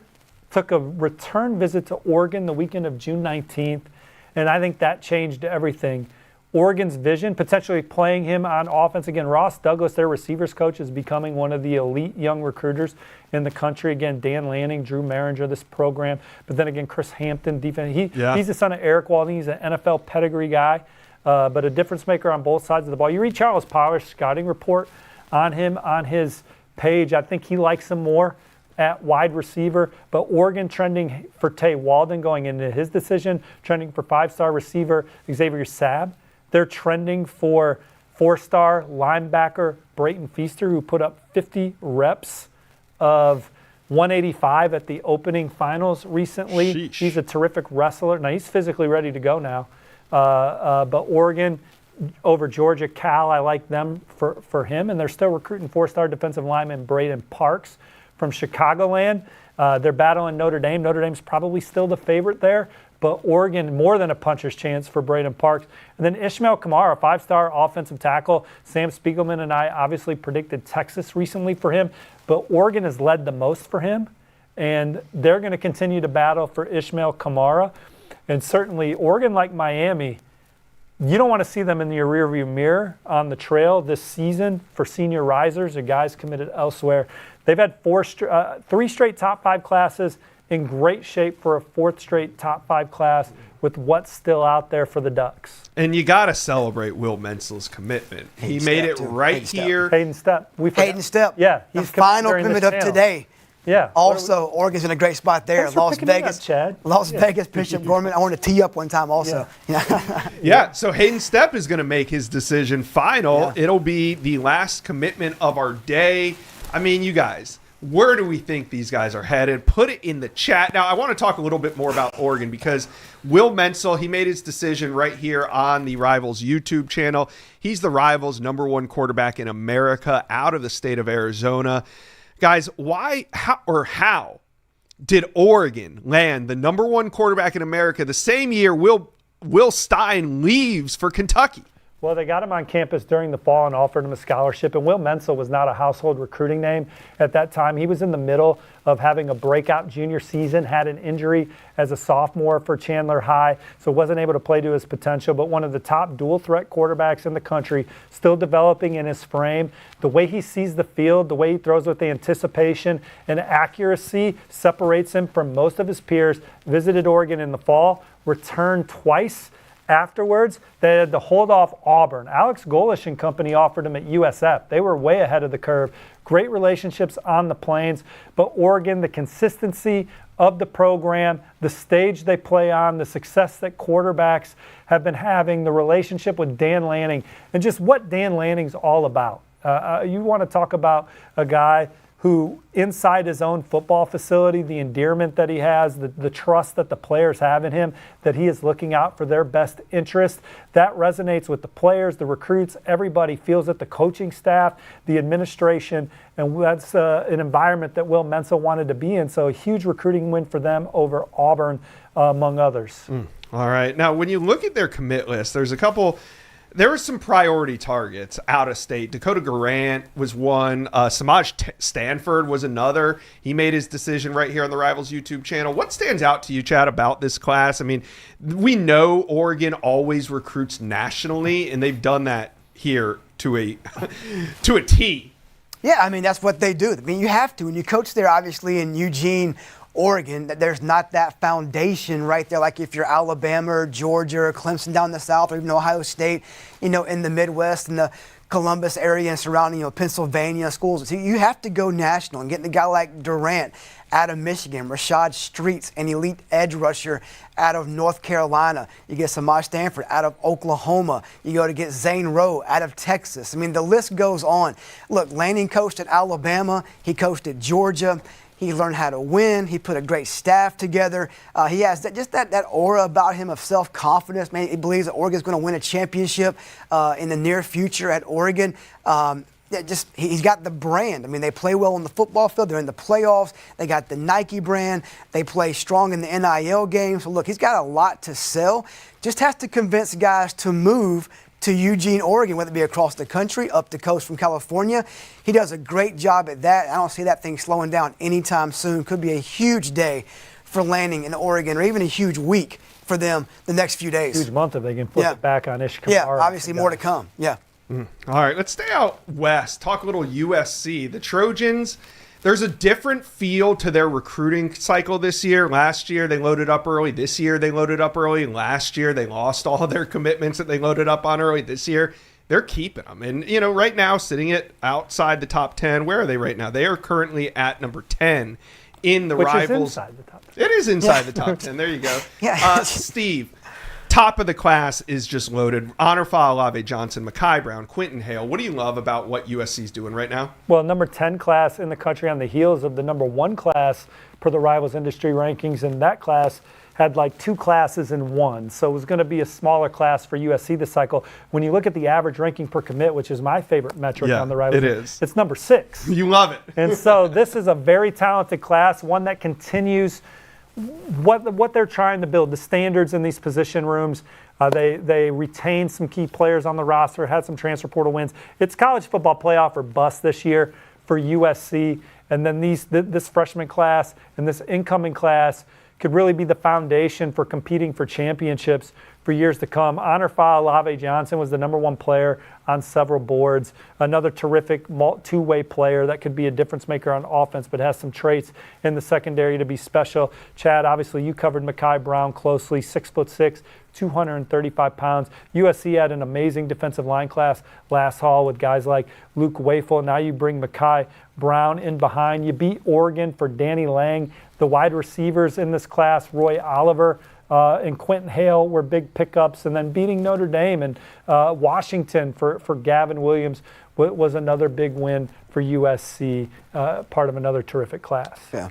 What do you think's the difference, though? I'll open this up to you guys. Why last year did we see so much turnover on this commit list? Why this year are things so quiet? The year before? I think year before. Yeah, the year before. Justice Terry and those guys. So what has USC done to adjust that strategy? Well, they got their infrastructure and resources aligned. Obviously, you go out and hire Chad Bowden away from Notre Dame. He helped Notre Dame. What does he do for the people that hear his name a lot? Well, he's incredible. He's intense. He is very competitive on the recruiting trail, so it resonates with his staff and organized. And they've put resources behind him at USC like they did at Notre Dame. And so he's playing with face cards. And Notre Dame, he helped them build a roster that played in the championship game. And now he's at USC to help them win the last game of the season, but he's involved with the relationships with the recruits. He does a good job of delegating. Obviously, he does a good job of helping raise resources and then spread those resources out.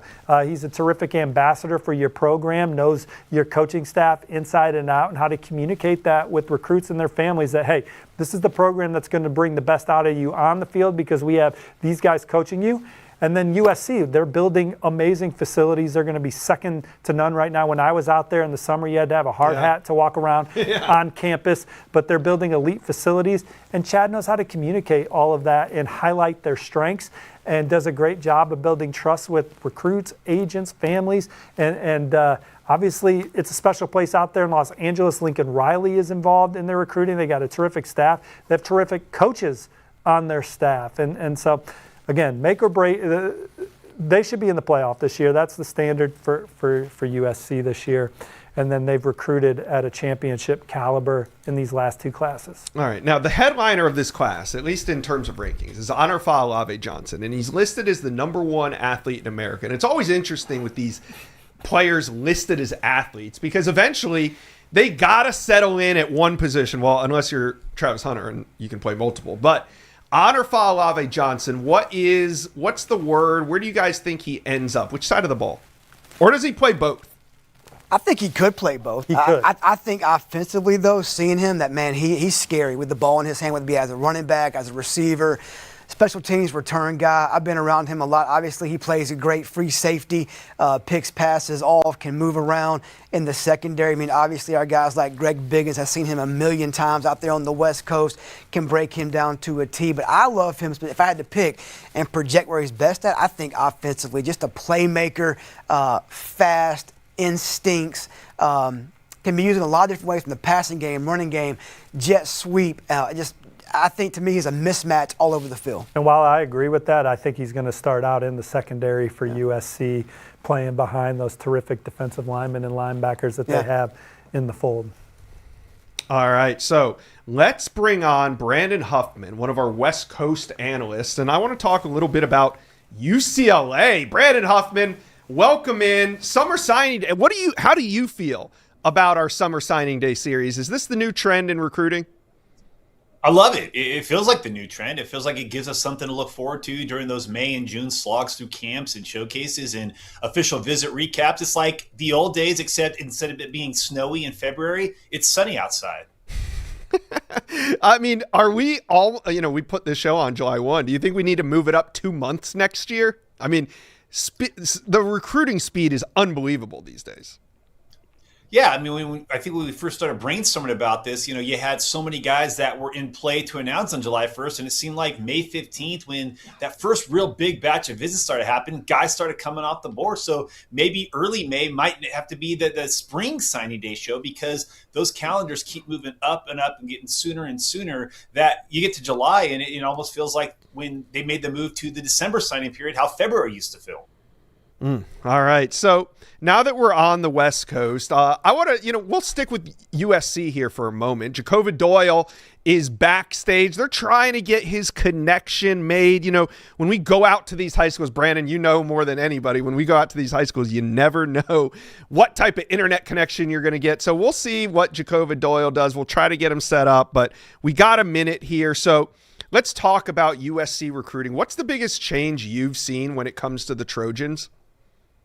It's that focus on the West Coast, and more importantly, that focus on California. It was 2 years ago when they had at one point one of the top 5 classes of the country, but it was a roster or a recruiting roster that had commits from Georgia, commits from Texas, commits from Florida, and they got those early on. And then USC would kind of push back from trying to recruit local players and kind of sit on the fact that, hey, we've got these big time national commits, ignoring the fact that they still had a whole 8 months to try to hold on to those guys while those Southern schools started to put the full court press on. And then by the time those guys ended up flipping to schools a little bit more regionally, they tried to pivot back to the West Coast guys, and those guys had already made the decision to move on to other schools in the Western footprint. And so I think with Chad Bowden coming in and saying, hey, you've got all this talent right here in your backyard. Why are you chasing players down south? Why are you going to the Southwest with players that you're going to have to babysit their commitment for months? Why not just focus on the local guys? They do that. They end up with one of the premier classes in the country, with a class that was full of local products. And I think that they now see, hey, you know what? You're right. We could do it like the old Pete Carroll days. We want to own California, where their mantra, the best in California, stay in California. They wanted to keep that up. And then let's go cherry pick 4 or 5 national guys like a Luke Waffle. Get some of those other guys from a national standpoint, but make your core of your recruiting class those local players. And they did that, and look at the success that they've had since doing that. Yeah, really impressive. Speaking of impressive, UCLA, I mean, we talk about a lot of surprise classes. UCLA sitting inside the top 20 at number 17. Bob Chesney and his staff, they've kind of taken the playbook from Alex Golish and his staff, Will Stein and his staff, to hit the ground running. What's kind of UCLA's motto here when it comes to this first year of full cycle of recruiting at UCLA?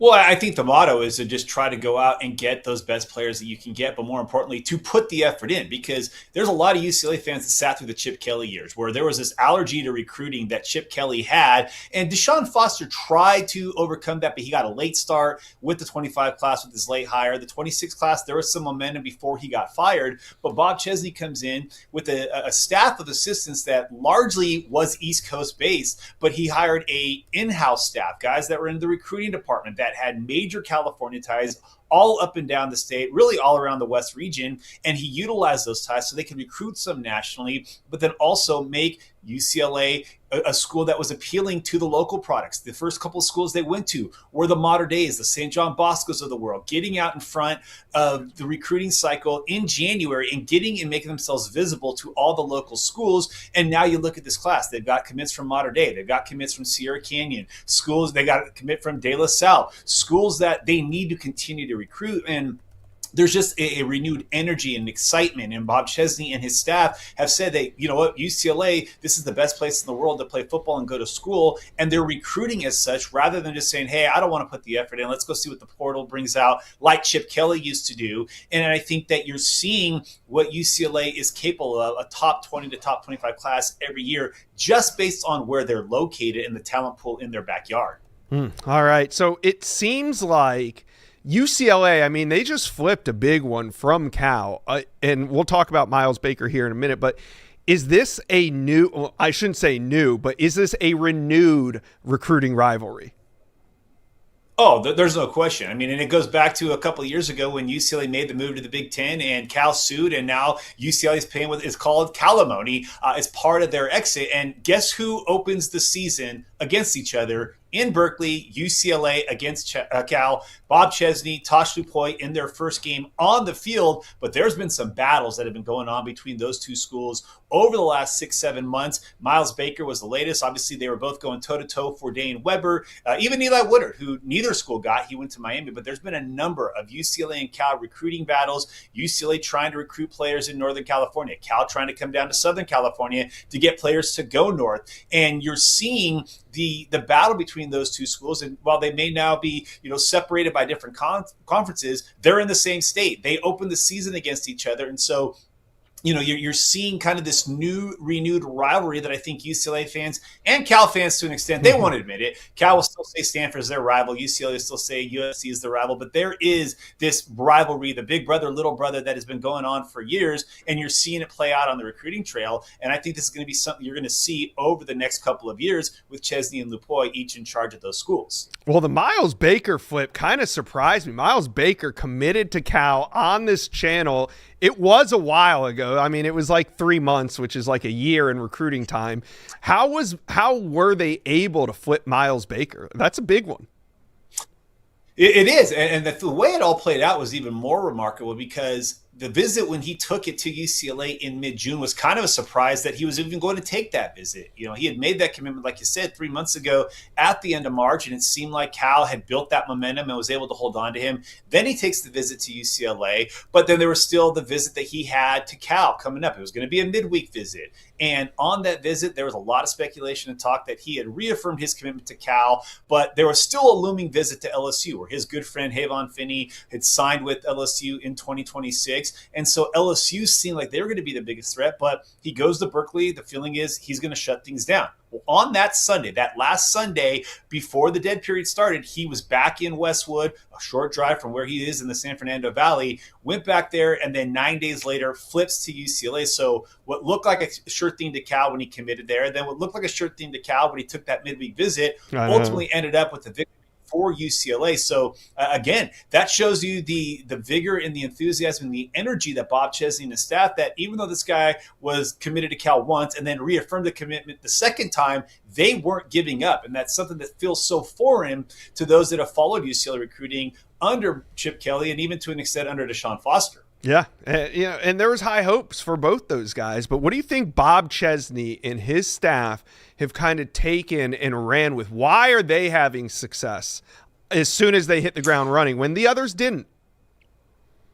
I think that there is a little bit of a, hey, could this guy be the next Kirk Cignetti? Because he took over for Kirk Cignetti at JMU, but then took him to the playoffs, which Kirk Cignetti did not do. All he did was take a team to a national championship and win it. But I think there's this buy-in that, hey, this guy took what Kirk Cignetti had really done well at JMU and took it up a notch, got him into the playoffs, took him in to a primetime playoff spot against Oregon. Yeah, they were overmatched in that game. Yeah, they were out-talented in that game. But they didn't roll over like some of the other mid-major teams may have, or the G5s, G6s have in previous games like that. And then he takes that job and then just goes into it like he did at his stops at Holy Cross and at JMU. But now he's at a bigger brand, in a bigger market, in a bigger conference. And so he's been able to win everywhere he's been, but now he's able to do it with a Power Forward logo on his chest as part of the Big Ten, as a conference that's won the last 3 national championships.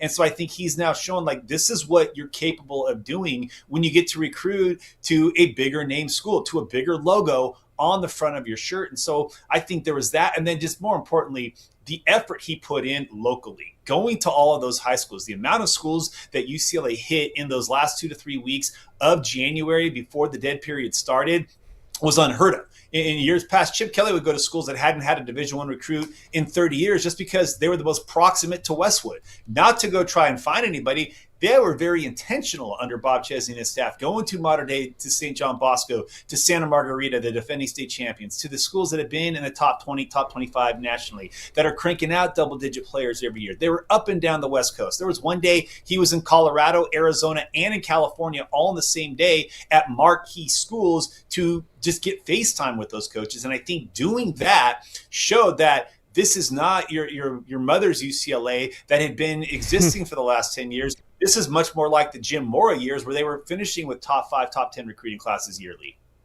All right. So let's talk a little bit about Jacova Doyle. He's having a hard time. They're at the school out of the state of Washington. Preview this commitment that could happen. Hopefully we get him on in the next couple minutes, but also we will still have Ty Kennedy here in 8 minutes. So tell us about Jacova Doyle. Jacova's a kid that I've actually been following since I lived up in Washington, not far from where he is in Puyallup, Washington. Used to see this kid as a middle schooler training at AEP Athletics, which was one of the top offensive line training facilities in the Pacific Northwest. Produced a first rounder a year ago from Tacoma as well. And so this is a kid that I've been able to watch grow up and just really develop into one of the best linemen out at West, regardless of position. He could play tackle, he could play inside. As a freshman at the Under Armour camp in Seattle, he was outstanding there. He's won an MVP at the Avery Strong Showcase in the summer. He's been at a number of events, going to the Polynesian Bowl, and a guy that I think, his best position is going to end up being as an interior lineman, but he's got the ability to play tackle. He's been a tackle at Puyallup, which was the number 1 seed entering the state playoffs last year. This year is going to be one of the heavy favorites to win the state championship, and I love the positional versatility, but just seeing him grow as a player from when he was in middle school to now being one of the premier linemen in the country, this is a player that you could see why he had so much national attention. And while it's Utah, UCLA, Washington, and Oregon, this has been a heavy Northwest battle almost from the jump for this guy. Yeah, it has been heated. Hopefully we can get him on. We will have Ty Kennedy. Go hang out backstage. I'll bring you back on for the Ty Kennedy recruitment. Sounds like we got a little South Carolina intel to talk about first. Chad Simmons, what's cooking with the Gamecocks? It feels like they've been quiet for way too long this cycle. It's about to burst, huh? I mean, they had a small group on that last OV June 19th weekend with guys like Iverson Lewis, who flipped who flipped from Kentucky weekend. They had Nate Carson on campus, Joshua Dobson on campus, Davion Jones on campus, and they're now making that push for Dobson, who announced tonight. Me and Stephen both like where Carolina's sitting right now in that race up against Michigan and Texas A&M. We talked about Davion Jones a little bit earlier. He'll announce on Thursday, tomorrow, a teammate of Joshua Dobson, LSU, South Carolina, squaring off in that matchup here. Again, trending towards South Carolina. Then a day later on Friday, Nate Carson, four-star offensive lineman from Irmo High School in South Carolina. Georgia's had that momentum much of June. Clemson involved. Colorado got an OV as well. But right now, things are swinging back towards South Carolina. The school like 10 minutes down the road from his hometown. Then on Saturday, a newly offered edge rusher, Jaden Brody from Roseville High School in North Carolina, one of the top programs in that state. He'll announce that decision between South Carolina, Georgia Tech, and Virginia Tech. Again, hearing buzz around the Gamecocks. So it could be a domino effect starting tonight with Joshua Dobson. There's some Mariano Rivera with Shane Beamer, the closer. Little Sandman. At the end of summer, and they had to come from behind for some of these guys. Yeah. You know, Joshua Dobson, if they land him, he has told us both. Texas A&M has led the most in that recruitment. Nate Carson was a huge Georgia lean coming out of his official visit to Athens, but you just stay the course sometimes, know you're going to get the last official visit, and their message and familiarity is resonating with some of their key prospects down the stretch. Yeah. All right. A lot of times fans like to say, oh, South Carolina's been planning this. South Carolina's had these commitments, and now they're going to create some momentum by releasing them. But I kind of feel like South Carolina's just been in an old-fashioned dogfight, and right now they just happen to be surging for a bunch of top prospects. Well, I would say planning maybe is tactfully making sure they get the last visit with key local guys and having your pitch ready to close. I mean, there's certainly a method to the madness. They would have loved to have these guys in the fold early, though. They certainly weren't wanting it to happen at the end of summer, but they'll take them when they can get them. They've been in battles that they've been close together. They were very much in there for Frederick Ards, Jaden Bryant, who's right there, a teammate of Nate Carson at Irmo High School. They just lost those. Now they kind of worked and kind of, like Steve said, stayed the course. They're big on like relationships, man. Old school, building that trust, building that connection with the family. Of course, NIL, they'll go strong there too. But things are trending now for a strong finish, or finish of, I guess, June, early part of July for South Carolina. All right. Let's take a look at our summer signing day schedule as we get ready for another live commitment. Now, you see, we've knocked down 4 of these big dogs. Brandon Sherrard, he was our first. Texas. Marquise Evans off the board to Auburn. Kylan Bobo picks Colorado. Jaden Bayonne, Mississippi State. Now, Jacoba Doyle, unfortunately, we just couldn't get his connection. We hope to get him on here before the show ends, but it looks like we are ready for our next signing day show commitment. We are staying out west. Let's go to Mesa, Arizona. Ty Kennedy is up next. He attends Mountain View High School. He's a big one, 6'6". 275 pounds. Number 13 ranked player in the state of Arizona, and his top teams include Arizona State, Michigan, Washington, and Utah. So before we head out to Mesa, Arizona, let's put on the film. Here he is, big man in the trenches, everything you could possibly want, NFL measurables. Heck, he has NFL bloodline. His father, Lincoln Kennedy, an NFL legend on that offensive line, and he's big, he's athletic, he's versatile. He could project as a tackle, but there's value in the fact that he could play any position on that offensive line. A lot to like about Ty Kennedy, is one of the top offensive line prospects in Arizona and the entire country. Let's put on his social handles. I want you guys to go follow Ty Kennedy as his career is just about to take off. All right. Let's head out to Mesa, Arizona. We got Ty Kennedy standing by. Ty, how you doing? Doing all right. How are you? I'm great, man. You guys look great. Are you nervous? A little bit. Okay, me too. Just a little, but we're going to get through this. So we see your top teams here at the bottom of the screen. What was it about these programs that made your final list? Just them building relationships with me. It was, I loved the process, loved everything about it. And, I'm grateful for all the coaches that took the time to recruit me. But these guys really stood out to me, and I'm just, excited to make my decision. All right. Well, the reason why it's so hard is because you got great options, but you came on this show to pick one. So, Ty, the moment is here. Say your thank yous. Let us know where you plan on committing to college. First, I want to thank my family. Without them, I probably wouldn't be here. Just their lot of support. It's great. And I want to thank my teammates. They helped me get better. I want to thank my coaches. Without them, I wouldn't be the player that I am today. With that being said, for the next couple of years for college, I will be committing to the University of Washington. UW. Hold on. Here we go. Look at what I got. I got a Washington helmet. We are celebrating. Why Washington? Why was that the best fit for you? I feel like they have a great plan for me. They're building something really special, and I just see myself being a part of it. They have a really great program and really great coaches. The teammates, my future teammates up there, they're really great people, and I just love everything about it. All right. So we got Brandon Huffman standing by, and he told me this has been a really heated recruitment. And when did you know? At what point did you know it was Washington? After I took my official visit, just everything about it, it was just sparks for me. I love the weather. It's very, very hot in Mesa, very, very hot in Arizona. Just love the weather. I love cloudy weather. And, this guy right here, he's a big part about it. He's a big part in my life. And just everything about it, I just love Washington. Who'd you grow up rooting for? Did you have a team? I mean, was there a college team?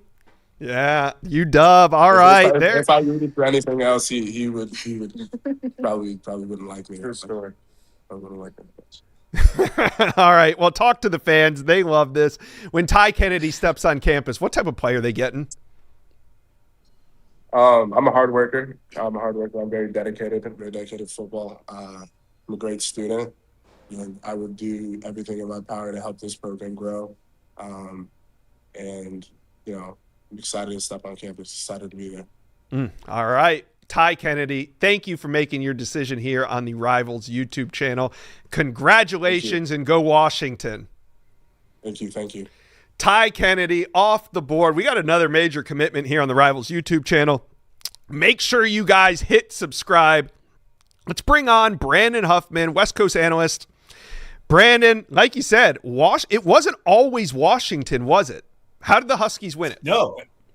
In fact, Michigan was a school that was doing really, really well with him. And then he took his official visit to Utah and really connected with Jordan Gross, the new offensive line coach at Utah. And the thing with Ty is he made it very clear from the beginning, even though he had Washington recruiting him, where his dad's one of the all-time greats, maybe the best offensive lineman the school has ever produced, he was not going to Washington because his dad went there. He said if he went to Washington, it would be because that's where he could develop the best. So by no means were the Huskies a lock to get him. And the Utah visit really got him thinking.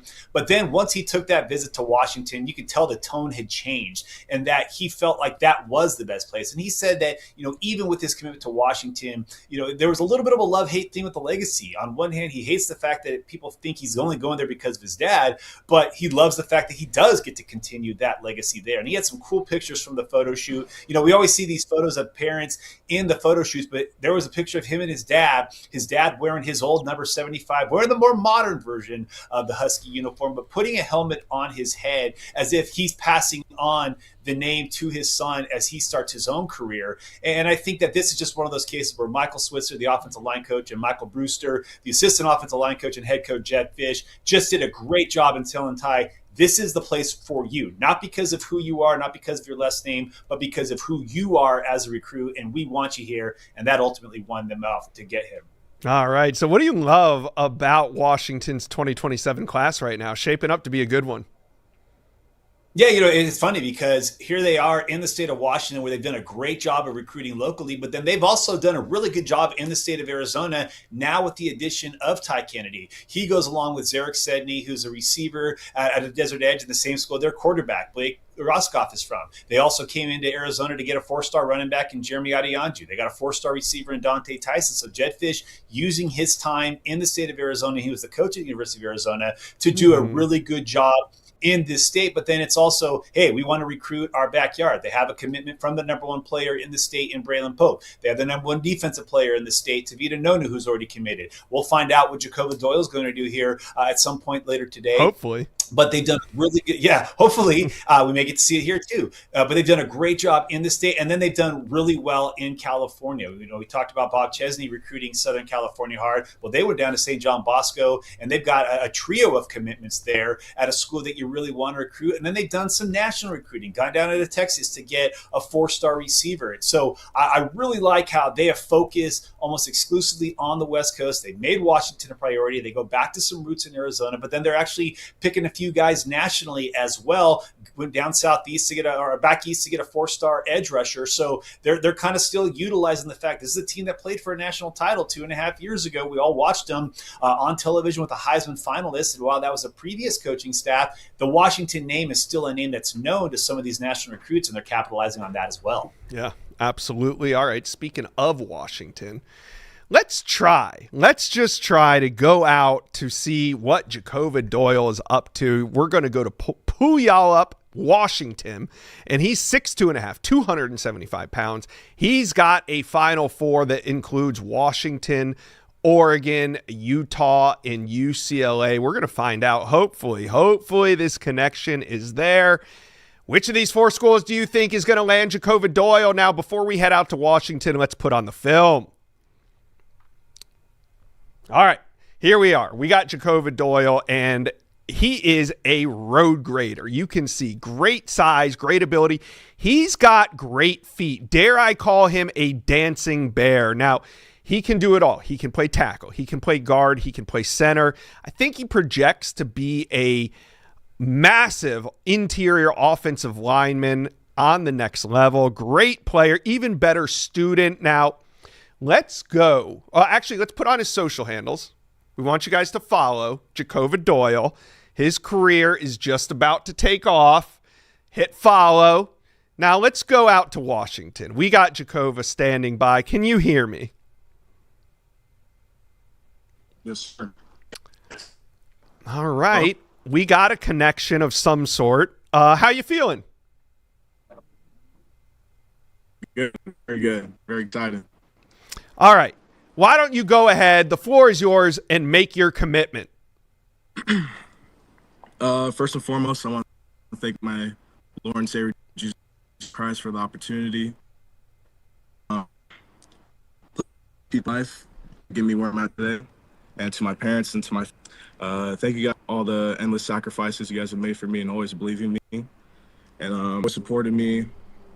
Always pushed me to be the best version of myself every single day. And I'm so grateful for every single one of you guys. And to my coaches, trainers, and mentors, and my teammates, thank you guys for your guys' guidance, support, and also push me to be the best player on and off the field for the role you guys have played throughout my journey. I want to thank all the coaches that recruited me throughout this process, that have invested their time and energy into me.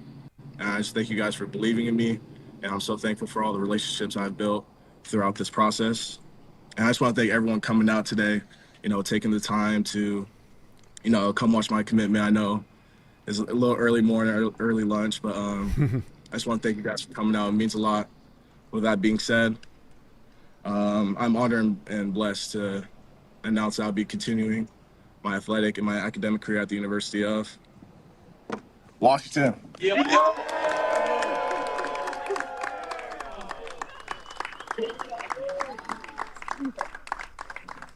Yes, sir.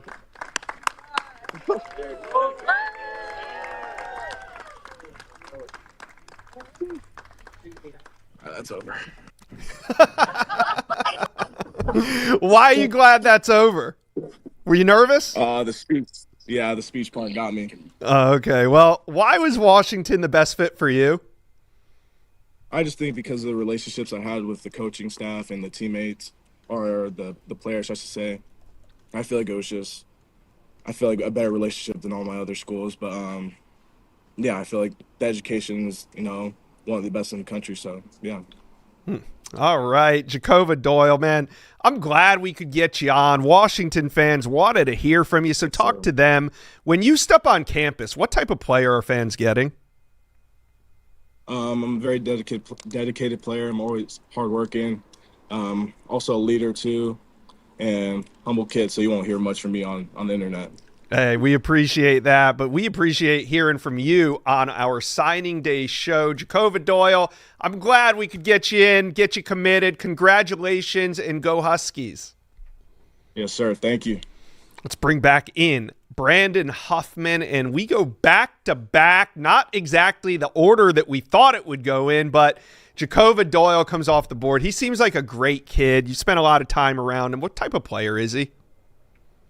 I mean, he's a monster. He's a mauler. He's a masher. One of the nicest kids you're going to meet on the field, but he has that ability to turn it on and go kind of psycho mode when he's on the field. And that's what I like about him, is that he's kind of this gentle giant, if you will. Ty Kennedy's the same way. And I kind of like it. You're going, east to west here. So you go to Arizona, you go to Washington, and an in-state kid to kind of put a capper on the day for the Huskies. And again, this was been Jed Fish's real focus, is that he wanted to lock up the state, and to get a commitment from Jacova Doyle is big on a lot of levels, because they beat up Oregon straight head-to-head on this one. This is not one of those where both sides have a tendency to do this. If they lose a recruit to the other school, they always say, well, he wasn't really high up their board. This guy was at the top of both of these schools' board for the interior line. And make no mistake, if one of them would have lost to the other, they would definitely not be happy to lose him. And then to lose it to their rival, I think, makes it a little bit more of a sting. But this was a recruitment that really Jed Fish had to win.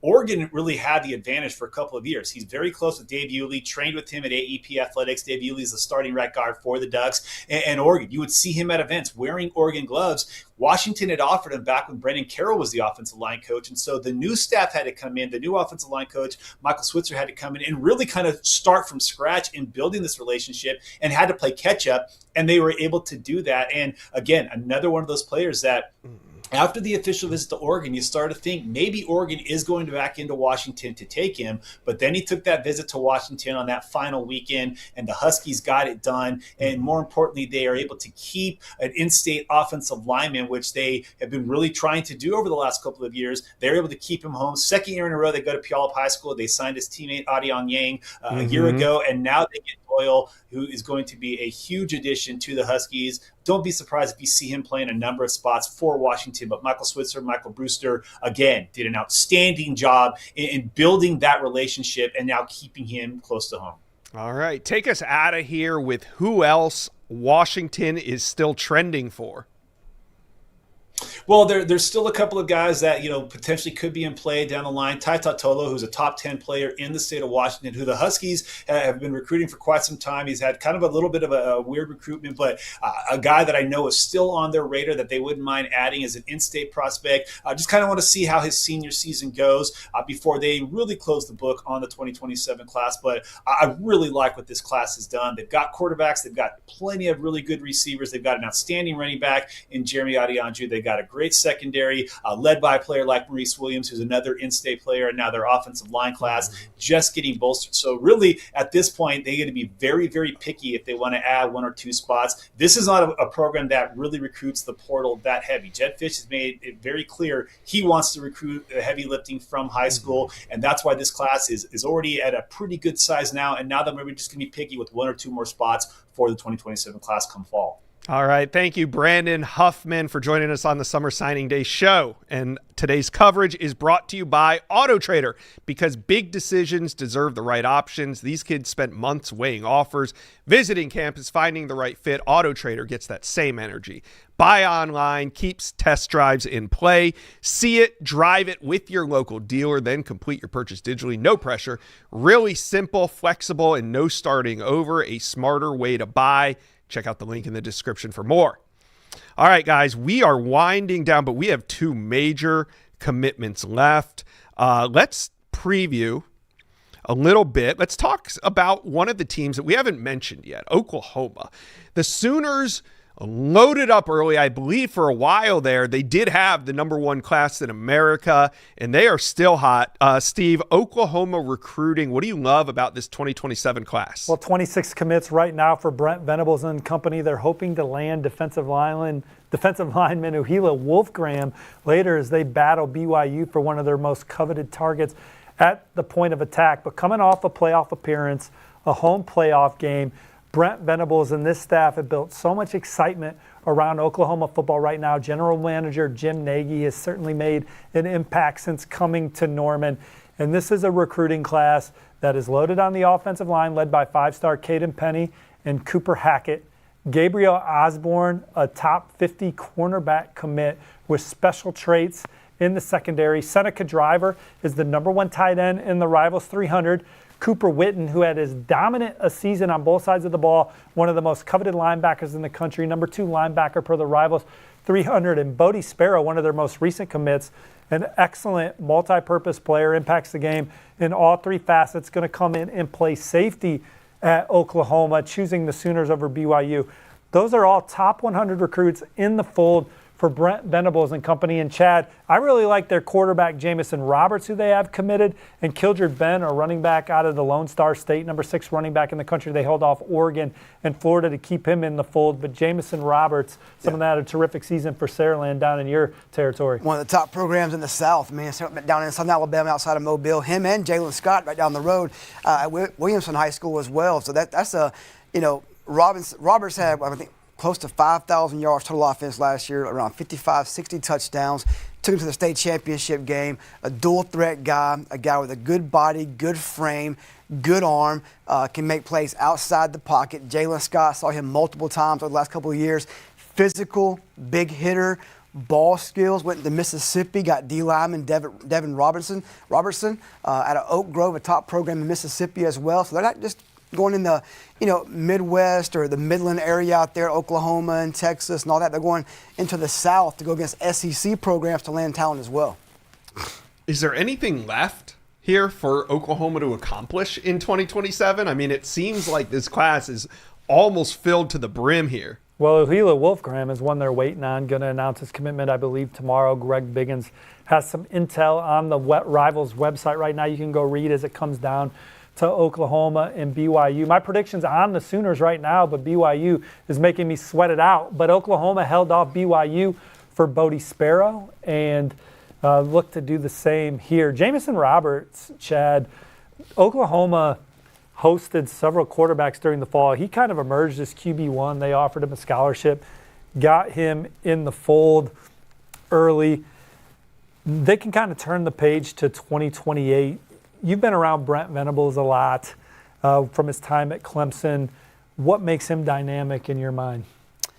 Man, that energy, intensity. I mean, that dude is, and I think the players just gravitate towards that personality, man. He is a natural leader. He wears his heart and emotions on his sleeve. You know what he's thinking, you know what he's feeling.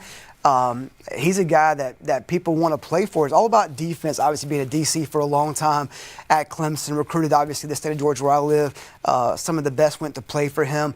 The intensity you see in those eyes, on the sideline, on TV, he's just as passionate about how he loves his players off the field too, as he is about playing great defense between the lines every Saturday. So I think the players just love that energy, that intensity, and then combine that with the person he is off the field, the passion he has for the program, for his players, for his coaching staff. He wants to kind of mix that Dabo Swinney culture and also that true SEC culture at Oklahoma and make the most and the best of Norman. Yeah, the hot seat was getting a little warm, but it doesn't seem like recruits feel the same way about Brent Venables. It seems like they still believe, they're still buying in to what he's doing there. So let's pivot this and talk about Indiana. Steve, we did a lot of Indiana recruiting talk on our channel as they led up to the national championship, and you can just feel the shift in not only what they're able to recruit, but what they're able to land and get on campus. I mean, we've seen Jalen. How many visits did Jalen Brewster take? The number one recruit in America took multiple visits to Indiana this offseason. Yeah, he's someone that they landed on his short list. He's got some Indiana ties. His mom's from the Indianapolis area. His dad played at Ball State. Bryant Haynes, Indiana's defensive coordinator, played at Ball State.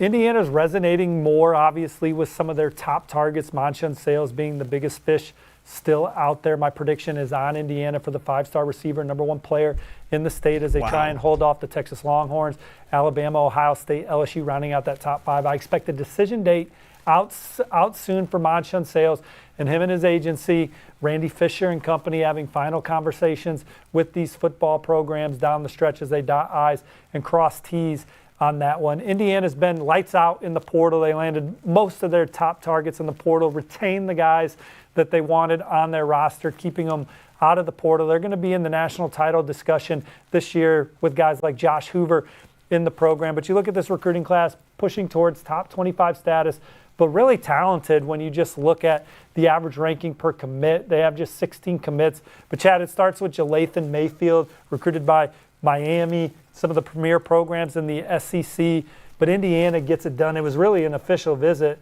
that resonated and no one was able to surpass. Yeah, them versus Kentucky in the end. Miami, Georgia, Oregon, early on, South Carolina, NC State were involved as well. But, you know, he's got that perfect frame, 6'2", 235 pounds, can run, can play the middle, stop the run, can play sideline to sideline, get after the quarterbacks. It was a huge win. That OV to Bloomington kind of shifted things. He was leaning towards playing in Lexington, SEC football at Kentucky. I love a kid they have down in Georgia, too, a wide receiver. Jordan Cariscolo, he's a one-time Ohio State lacrosse commit back in his sophomore year, a gifted athlete, a top program from Milton High School in Georgia. He brings that toughness, great ball. So had a great breakout junior season last year at Milton, plays with a lot of talented players. But over, like you said, smaller class, but from top to bottom, very talented. Well, they go out and they beat the likes of Missouri, Michigan for Miles Smith.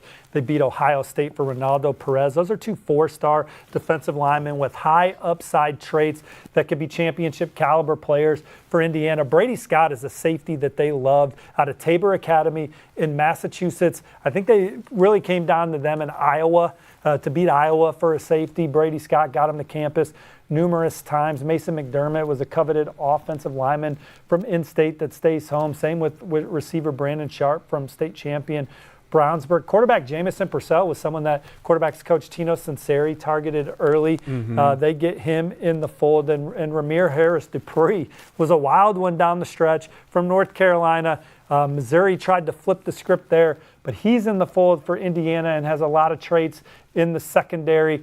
Kane Brackney, committed to UCLA at one point out of Oklahoma. 6'2", 205-pound, exciting linebacker. I believe he might even be up to 225 now. Michigan tried to flip him late, but it was Bryant Haynes in Indiana. Indiana's got arguably the best coordinator combination in college football, Mike Shanahan and Bryant Haynes. Obviously, they have the top coach in college football right now, and Kurt Cignetti. They're the defending national champs. We know that they're going to crush the portal. They have their resources in order. And I had a chance to meet with Kurt Cignetti before his first season at Indiana, and you talk to people around the program now. They have the support from the administration, obviously, to field the roster of their best ability. And maybe if Curtis Rourke doesn't have a bad knee in year one, maybe they play for the national championship. That first season, their only losses were to Ohio State and Notre Dame, but they had a healthy Mendoza under center last year. He wins the Heisman Trophy. They win all their games in the national championship. Did great in the portal. Have a really talented recruiting class coming in 2026 to help push and add depth to several position rooms across the landscape. And now they want to add Monshon Sales. And I think with how much they've poured into that recruitment, they're going to be tough to beat, but we'll see. Texas may have a lot to say about that, among others. Yeah. It's really interesting to me to watch Indiana's growth as a recruiting powerhouse. Well, turning into a recruiting powerhouse. Buy trophy cases, Josh. Yeah. Maybe the biggest difference in this offseason is like Indiana's ability to tell guys, do you want this spot or not? And to me, you know, you might not be on these 5 stars just yet, but that ability alone, there's a lot of value in that. You can almost draft your class. Like, hey, are you in or are you not? Is that something you've noticed, Steve? Well, I think that they are able to have confidence in their decisions of who they're taking into the program. It starts with the film. Kind of similar to Alabama, Nick Saban poured over the film of anyone that they took and allowed to come into the program. People used to say it's so easy to recruit at Alabama. Everyone wants to go there. Well, you have to decide which 25 players you're letting into the club. You know, it's like the Roxbury outside, and not everyone can get in. For Indiana, it's a little different in the sense that they're tactful with who they go after. They're recruiting from a different net. But there's so many good football players out there. It's the ultimate development and team sport. A lot of guys with developmental upside. And the amount of detail that they have from Curt Cignetti on down to Ferrara, Matty Wilson, that terrific off-field recruiting staff, to obviously their coordinators and position coaches, a lot goes into evaluating a prospect. Is he a take based on his film and his personality? And now that they've won the national championship, now that they had such a great NFL draft, now when they go to talk to these recruits about the opportunity, the Jalathan Mayfields, the Miles Smiths, the Mason McDermotts, the Ronaldo Perez's, the Dejan Talley Rhodes, they would have never got these guys. I know, it's pretty cool. You know, it's like no-brainer decisions for these guys. They're so happy to have been chosen by Cignetti, Haynes, Shanahan, Sunseri, this coaching staff, that they're not going to miss out on the opportunity to be the best version of themselves. But to get there, they got to have the film. They got to check the boxes when these coaches go into their schools and meet their high school coaches and meet their principals and they vet them out. But Cignetti, very involved. Sometimes head coaches delegate it all. Some places they'll tell you the front office makes all the decisions. Well, at Indiana, if you're going to play for the Hoosiers, Curt Cignetti knows who you are. He knows what your film looks like, and he knows what your developmental upside is like. And if they're betting on you, it's a good bet to take that, you know. And Indiana's got some really good players in the fold. They got one more big fish still out there. All right, we started this show about 3 hours ago now. Let's kind of go back. There was some big news that we reported at the top of the show. You guys, both you guys, making big waves with a new prediction. Tell us about who you are now predicting. I mean, obviously Joshua Dobson's that guy. He'll announce in what was it, about 3.5 hours? Yeah, 3.5 hours. Right here on the channel. Right here on the channel. So obviously once we wrap it up here in a little bit, take a little 2-hour break, get some food, come back and watch Josh Dobson. But look, it's been a very interesting recruitment to follow. Just the last few months has been Texas A&M kind of setting that pace. Michigan got him on campus in April, kind of opened his eyes a little bit, got him on campus for an OV in June. The last OV went to South Carolina. The first school that started recruiting him back in 8th grade. And as of this morning, just hours before that announcement, Steve and I moved our pick from Texas A&M to South Carolina. Been leaning that way for the last few days. You know, putting those pieces together. Felt good enough, probably yesterday, even the day before, to kind of make that pick. We want to kind of just, again, dot our I's and cross our T's to make sure on that movement. But Joshua Dobson, we now like to end up, as of now, to South Carolina would be a huge, huge signature win for Shane Beamer and that staff in Columbia. It goes all the way down from him to Torian Gray, Clayton White. Many staff members were involved in this recruitment. So could be potentially a huge win for Carolina. That pick was made this morning. Big commitments coming up in the next 30 minutes. Tay Walden Jr., one of the top athlete prospects in America, Oregon and Auburn, battling down the stretch there. Then Hayden Stepp, one of the top cornerback prospects in America, Oregon, Alabama, Cal, some of the programs that were swinging hard for Hayden Stepp. Some other recent developments, Xavier Sabb, 5-star receiver. He locked in his commitment date yesterday with Rivals. He will announce on this channel on Friday at 5 p.m. Eastern Time.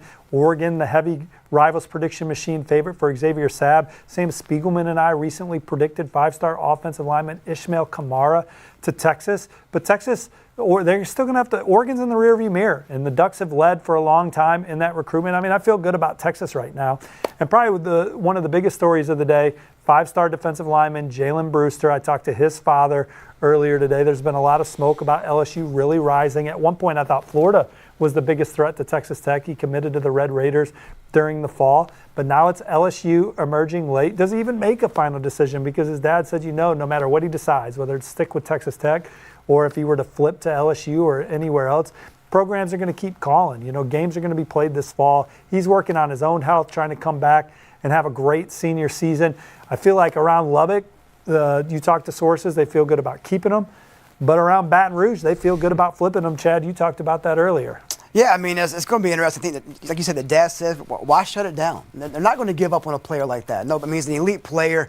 And going back to what you said, too, about with Hayden Stepp, Tay Walden, Joshua Dobson, even Davion Jones announcing tomorrow, all those teams that are trending late got that last official visit on June 19th. How key do you think that was, and maybe flipping the script from Auburn to maybe Oregon for a Tay Walton, or even A&M to South Carolina for a guy like Dobson? Well, you know, obviously, if you don't get them committed early, if you don't get them to shut it down, if you're the program that gets the last visit, chances are you know what cards are already on the table before you played your hand. Yeah. From an NIL standpoint and just knowing what the other programs are offering, if you get that last visit, you get a chance in person to make your last negotiation pitch.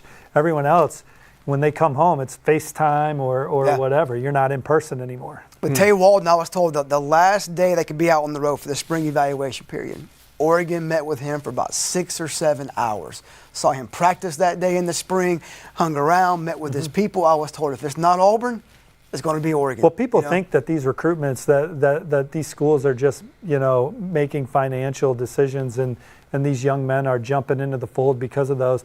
And NIL is obviously a major component for all of these young men and their families as they make these decisions. But there's still, you don't get to have those discussions if you don't have a track record of development or program prestige, coaching staff.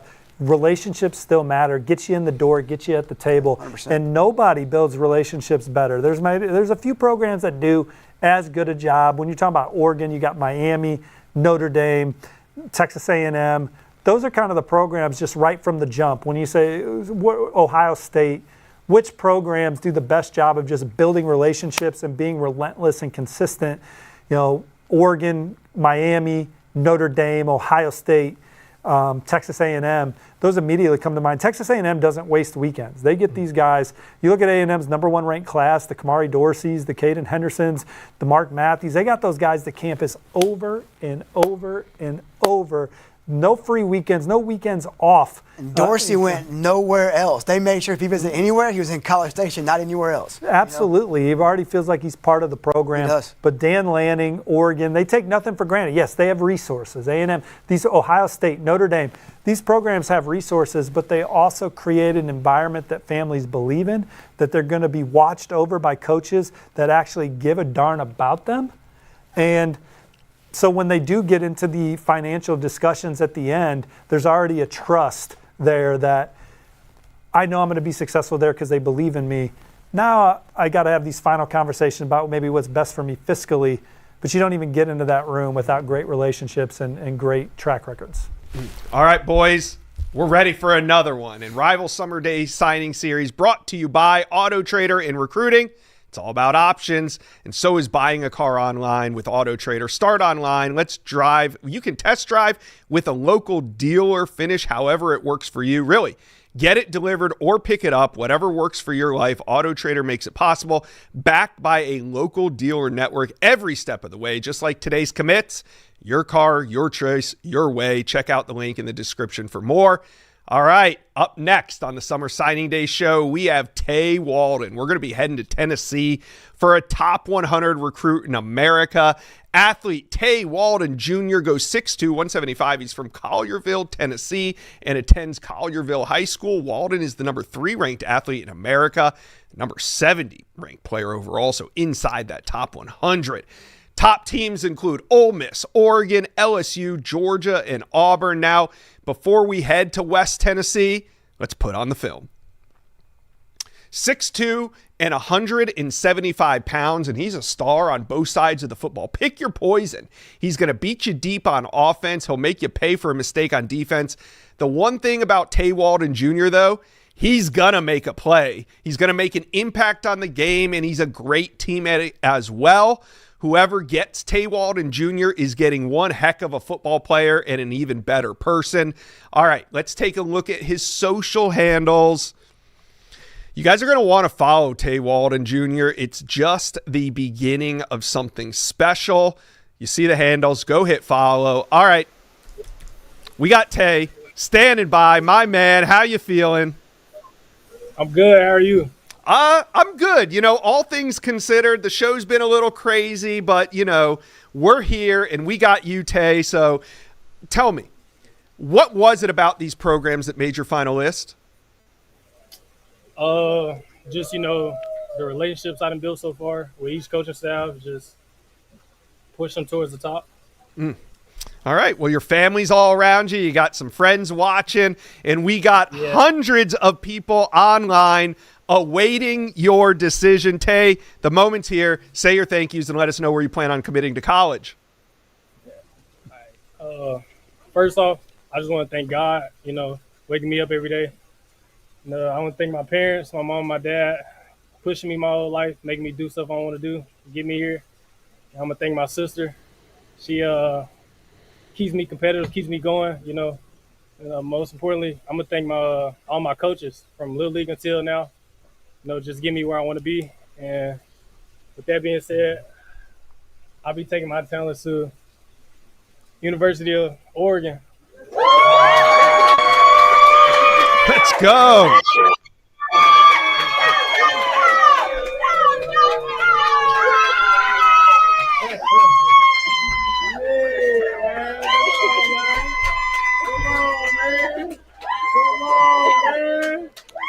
What a big moment for Tay Walden.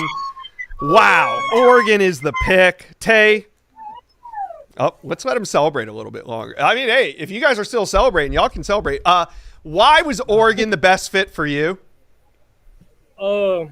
Just, you know, from Coach Lance, the coach manager, just all the staff there, I had a great relationship with them, and they plan to develop me and potentially maybe play both sides, just stood up and prevailed them over everyone else. Yeah, I was going to ask you about that. You know, you're listed as an athlete. At some point, though, you got to settle in on a position. So where do you see yourself? What kind of role do you see yourself playing when you arrive at Oregon? Just, you know, being a guy who can do everything from offense, defense, special teams, just impacting the game any way I can. All right. Talk to Duck fans. They're quacking in the chat right now. When Tay Walden Jr. steps on campus, what type of player are they getting? You know, just a hard worker. Not a real talkative guy, but I just put my head down, work hard. All right. Well, Tay Walden, thank you for making your commitment right here on the Rivals YouTube channel. We really appreciate you. For sure. Appreciate y'all. And go Ducks! There you go. Tay Walden's off the board, the number 3 ranked athlete in America from West Tennessee, Collierville, Tennessee. We are here in Nashville. I'm with the boys, Chad Simmons, Steve Wiltfong.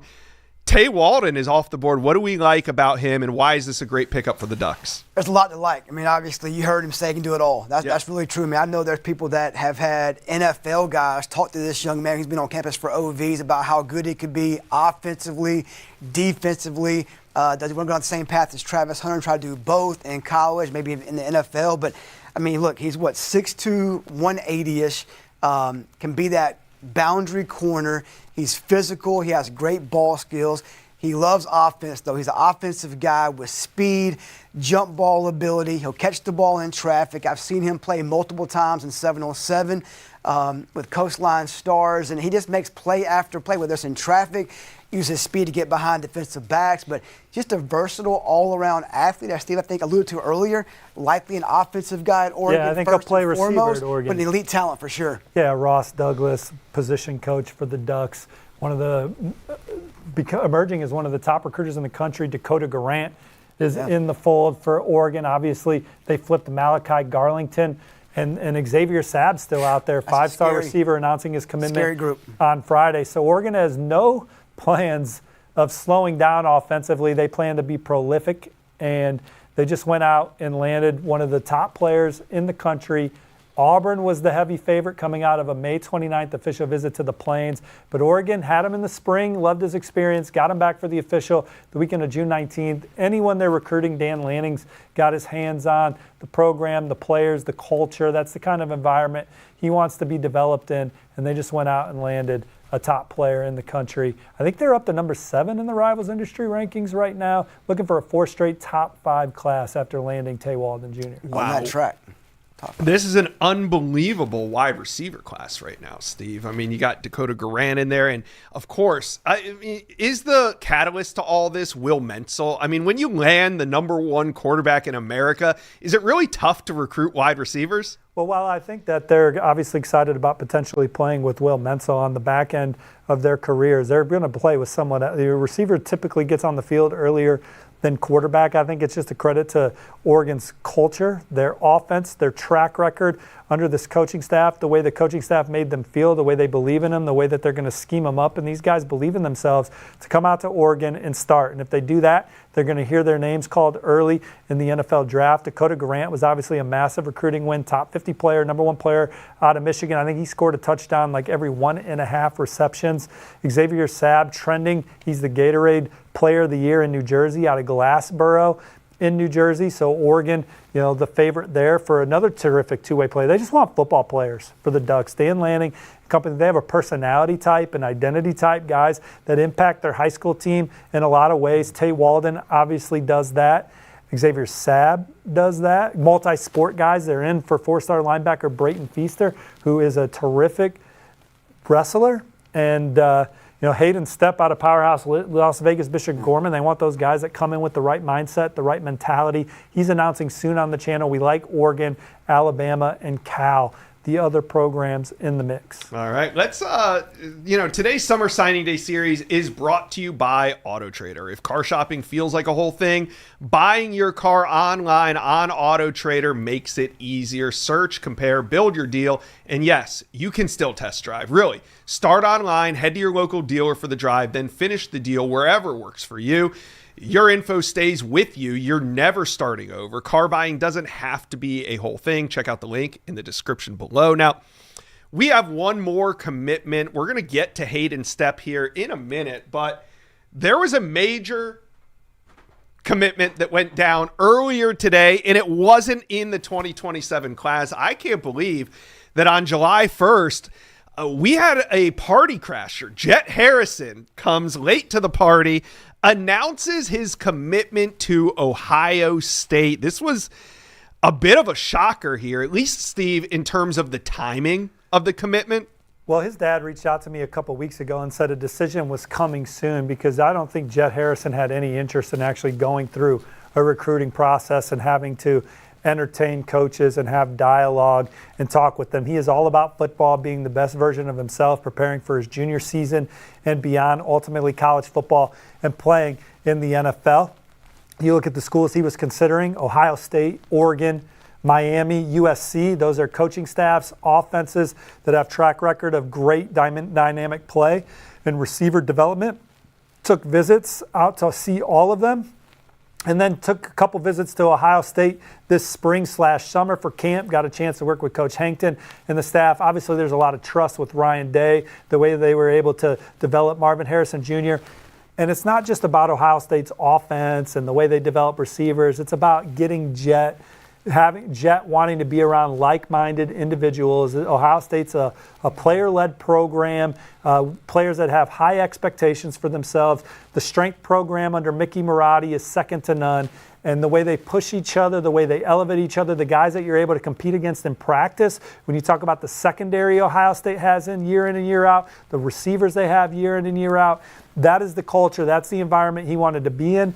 He announces his commitment. I think it's a done deal because he doesn't have any interest in talking to any coaches. Right. So he's not keeping anyone warm. Like some of these prospects, and you only go through this process once, it kind of becomes who they are for a couple years. Jet Harrison doesn't want to be he doesn't want to be recruited. That's refreshing. Marv Sr. was like, one of the reasons why I set it down is because Jet was just getting text messages from numbers not in his phone of coaches trying to recruit him because they're doing their job. And he kind of knows where he wants to go. It's an elite player. So, annoying. Depending on the individual. And for him, he's all business, all football. And he's been exposed to a lot of these programs through his brother, and they had a mentality and an ideology of how they wanted to go through. And he went through a process, and he visited schools, talked to coaches. Coaches went out and saw them when they were on the road. Chad went by and saw him at the school. Chad, I've only talked to Jet via text. I've talked to the dad on the phone via text. You talked to him. You interviewed him. What kind of personality is he? What is Ohio State getting in this young man? All about business. Just a guy what you would think coming from where he came from, Marvin Harrison, his brother. He's kind of been through it at a young age, know what to expect. So answers every question just politely, I think respectfully, not a lot of emotion, excitement about being a 5-star guy. Right. Means nothing to him. But he could be the jump start to another probably elite class for Ohio State. You talk about Bryson Wright. Loves Ohio State. Braylon Clark, two more receivers. Love Oregon, Ohio State there probably, right? Christopher Vargas, the quarterback up on the East Coast. It's going to be, I think, a jump start. Other guys want to play with guys like that. He's not going to be a guy that's going to recruit guys to play with him and stuff like that. But his name alone carries a lot of weight in this recruiting class. But he's a great kid, loves to work. Again, humble, all about business. All right, we're almost there. Let's take a look now at the signing day schedule. We are chopping wood, boys. We are getting this thing down to the final commitment of the day. Brandon Sherrard started things off, which feels like yesterday. He committed to Texas. MJ Evans, I feel like we're friends now. I can call him MJ, but Marquise Evans commits to Auburn. Kylan Bobo, he's off to Colorado. That was a fun one. Jaden Bayone, he is Mississippi State. Jacoba Doyle, we finally got him connected just long enough for him to commit to Washington. Back-to-back UW commitments, the massive Ty Kennedy off the board than we just saw. Back-to-back top 25 classes for the Huskies. Jed Fish and company aren't messing around. Big Ten's not messing around.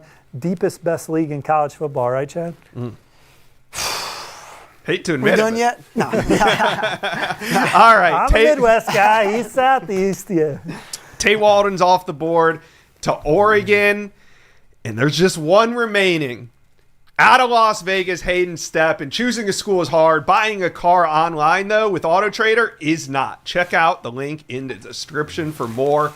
Up next on the Summer Signing Day show, we are headed to Las Vegas. We got a top 50 recruit out of Powerhouse Bishop Gorman High School. It's Hayden Stepp. He's a cornerback, 6'3", 175, the number 7 ranked corner in the entire country, number 44 overall. So he is a borderline 5-star recruit and the number 1 player in the state of Nevada. Top teams include Cal, Oregon, and Alabama. And I'll be honest, this thing has gone back and forth. It's been a heated recruitment, but Hayden Stepp, he's about ready. So before we head to Las Vegas, let's put on the film. 6'3", 175, and he's one of the best pure cover corners in America. Hayden Stepp, and not many quarterbacks test him, but when they do, they better be perfect because Stepp has measurables, he has speed, he is elite at everything across the board. One of the top DB prospects in America, and you can see why. He does it on the field, he does it off the field. He's an excellent student and an even better teammate. Put it all together, and you can see why Stepp is such a coveted prospect. All right, let's take a look at these social handles, right? His career, it's about to take off. You guys, everybody, go hit follow. All right, let's head to Las Vegas. Why not? We got Hayden Stepp standing by. Hayden, how you feeling, man? I'm doing good. I'm very excited. I'm excited to be here to have this opportunity. So, yeah. Yeah, thank you for being here. And we can see those top teams at the bottom of the screen there. What was it about those programs that made your final list? I think it was just the family aspect of all 3 schools. They just everywhere felt like home, and they were all very welcoming, and they really showed that they really wanted me. So I think it was just a blessed opportunity, and they really just made the most of the recruitment. And I think I had the strongest relationship with all 3 of them. Yeah, and it's not an easy decision, but you're here today because you got to pick one. So Hayden, the floor is yours. Say your thank yous. Let us know where you plan on committing to college. First and foremost, I got to thank the Lord and Savior, Jesus Christ. He's the reason why I'm here. I want to thank my 2 parents, my mom and my dad. They sacrificed a lot for me to be here. And without further ado, we'll be going to. Uh-oh. Where's he going?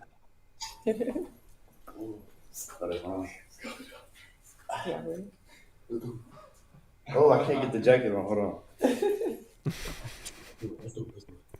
I'll be going to the University of Oregon. Okay. Yes, sir.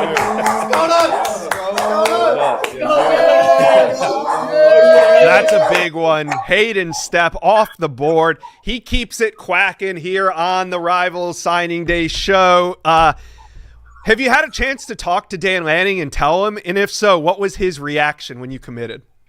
Oh, no, I definitely had a chance to talk to him. I decided to play a little prank on him a little bit. At my parents, kind of make him seem like I wasn't going there. It was a cool reaction to see his face. He was turning red a little bit. When I came in the camera, told him, it's just a smile. It was great. So yeah. Yeah. We complete blowout here with Oregon back-to-back commitments. Did you see Tay Walden commit right before you? Did you know he was picking Oregon? No, I had a little bit of an idea. At the opening, he kind of talked to me a little bit. He was talking about, I had to slide to Oregon. So I had a little bit of an idea. Well, man, you guys have a loaded recruiting class right now. Duck fans are going crazy in the chat. Talk to them for a second. When Hayden Stepp arrives in Eugene, what type of player are they getting? Just somebody that's ready to work. I'm always going to compete. Just excited to be there. Just put my best foot forward and just be excited to work and, just get the opportunity to play and just make plays for the Oregon family. So, yeah. All right. Well, we really appreciate you making this decision here on the Rivals YouTube channel. Hayden, congratulations and go Ducks. Yeah, thank you. Go Ducks. Go Ducks. Hayden Stepp, that was a fun one. I wish I was in Las Vegas for that commitment, but hey, we are here in Nashville, Tennessee, and I'm here with Steve and Chad Simmons. Guys, what do you think of Hayden Stepp? Borderline 5-star prospect is now headed to Eugene. 6'3", 190 pounds, outstanding frame, quickness, instincts, also elite intangibles. Oregon goes out and lands one of the most coveted defensive backs in the country. Chad and I got to spend some time with him at the Under Armour All-America game back in December, and at that time, Alabama was his favorite, and Tennessee was probably in the 2-hole, but he always had a keen eye on Oregon and the way that they can close. Dan Lanning, Chris Hampton, that coaching staff, getting him out to campus, multiple visits. Oregon was always in the thick of it, but at the end, they were the ones that emerged. His official visit, he told me Oregon was the leader following his official visit to Eugene, gave him a slight lead over Alabama. Tosh Lupoy and Cal obviously pushed hard, but to land a player out of Bishop Gorman, outstanding high school football culture, that resonates with what Oregon's looking for, outstanding physical traits, and then elite leadership ability. Hayden Stepp, another big addition for Oregon. I don't know if they're in the top 5 of the Rivals recruiting rankings yet. They got a few more still out there potentially, but this is one of the guys they really wanted. Now they got him in the fold with guys like edge rusher Rashad Streets. Yeah. Yep, and linebacker Toa Satelli. I'd put my RPM and the Oregon finishes up in the top 5 by the end of the month. That's my prediction.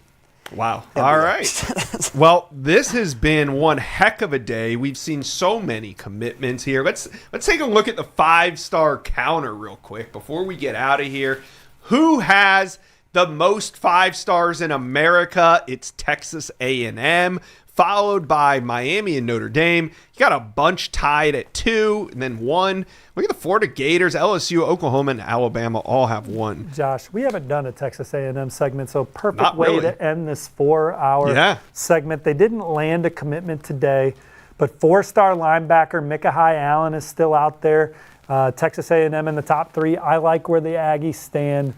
But they were 5-star U this cycle. They basically have had the number 1 class the entire cycle. They go into South Florida. They beat Miami for Mark Matthews. And as Pete Nakos talked about earlier in the show, did it with a smaller NIL offer. Just great relationships. Adam Cushing, one of the best offensive line coaches in the country, his track record, how comfortable he was wanting to do his own thing. Getting Kamari Dorsey committed early in November 2025 during the fall, getting him back to campus numerous times. Our number 1 ranked safety in the country, 5-star offensive lineman Kennedy Brown is in the fold. They win a drag-out recruitment, a knockdown drag-out recruitment for the number 1 linebacker in the country, Caden Henderson, over Notre Dame, Miami, among others. Zyron Forstall's in the fold. Raylon Henry's a 5-star corner with elite traits. This receiver class they love, Eric McFarland and Jaden Upshaw, 2 of the best in SEC country. Eric McFarland committing earlier this week, a dynamic guy out of IMG Academy, and Jaden Upshaw can really stretch the field. Miles Smith, Frederick Ard, 2 top 100 defensive linemen. Chad, what stands out to you about this Aggies class?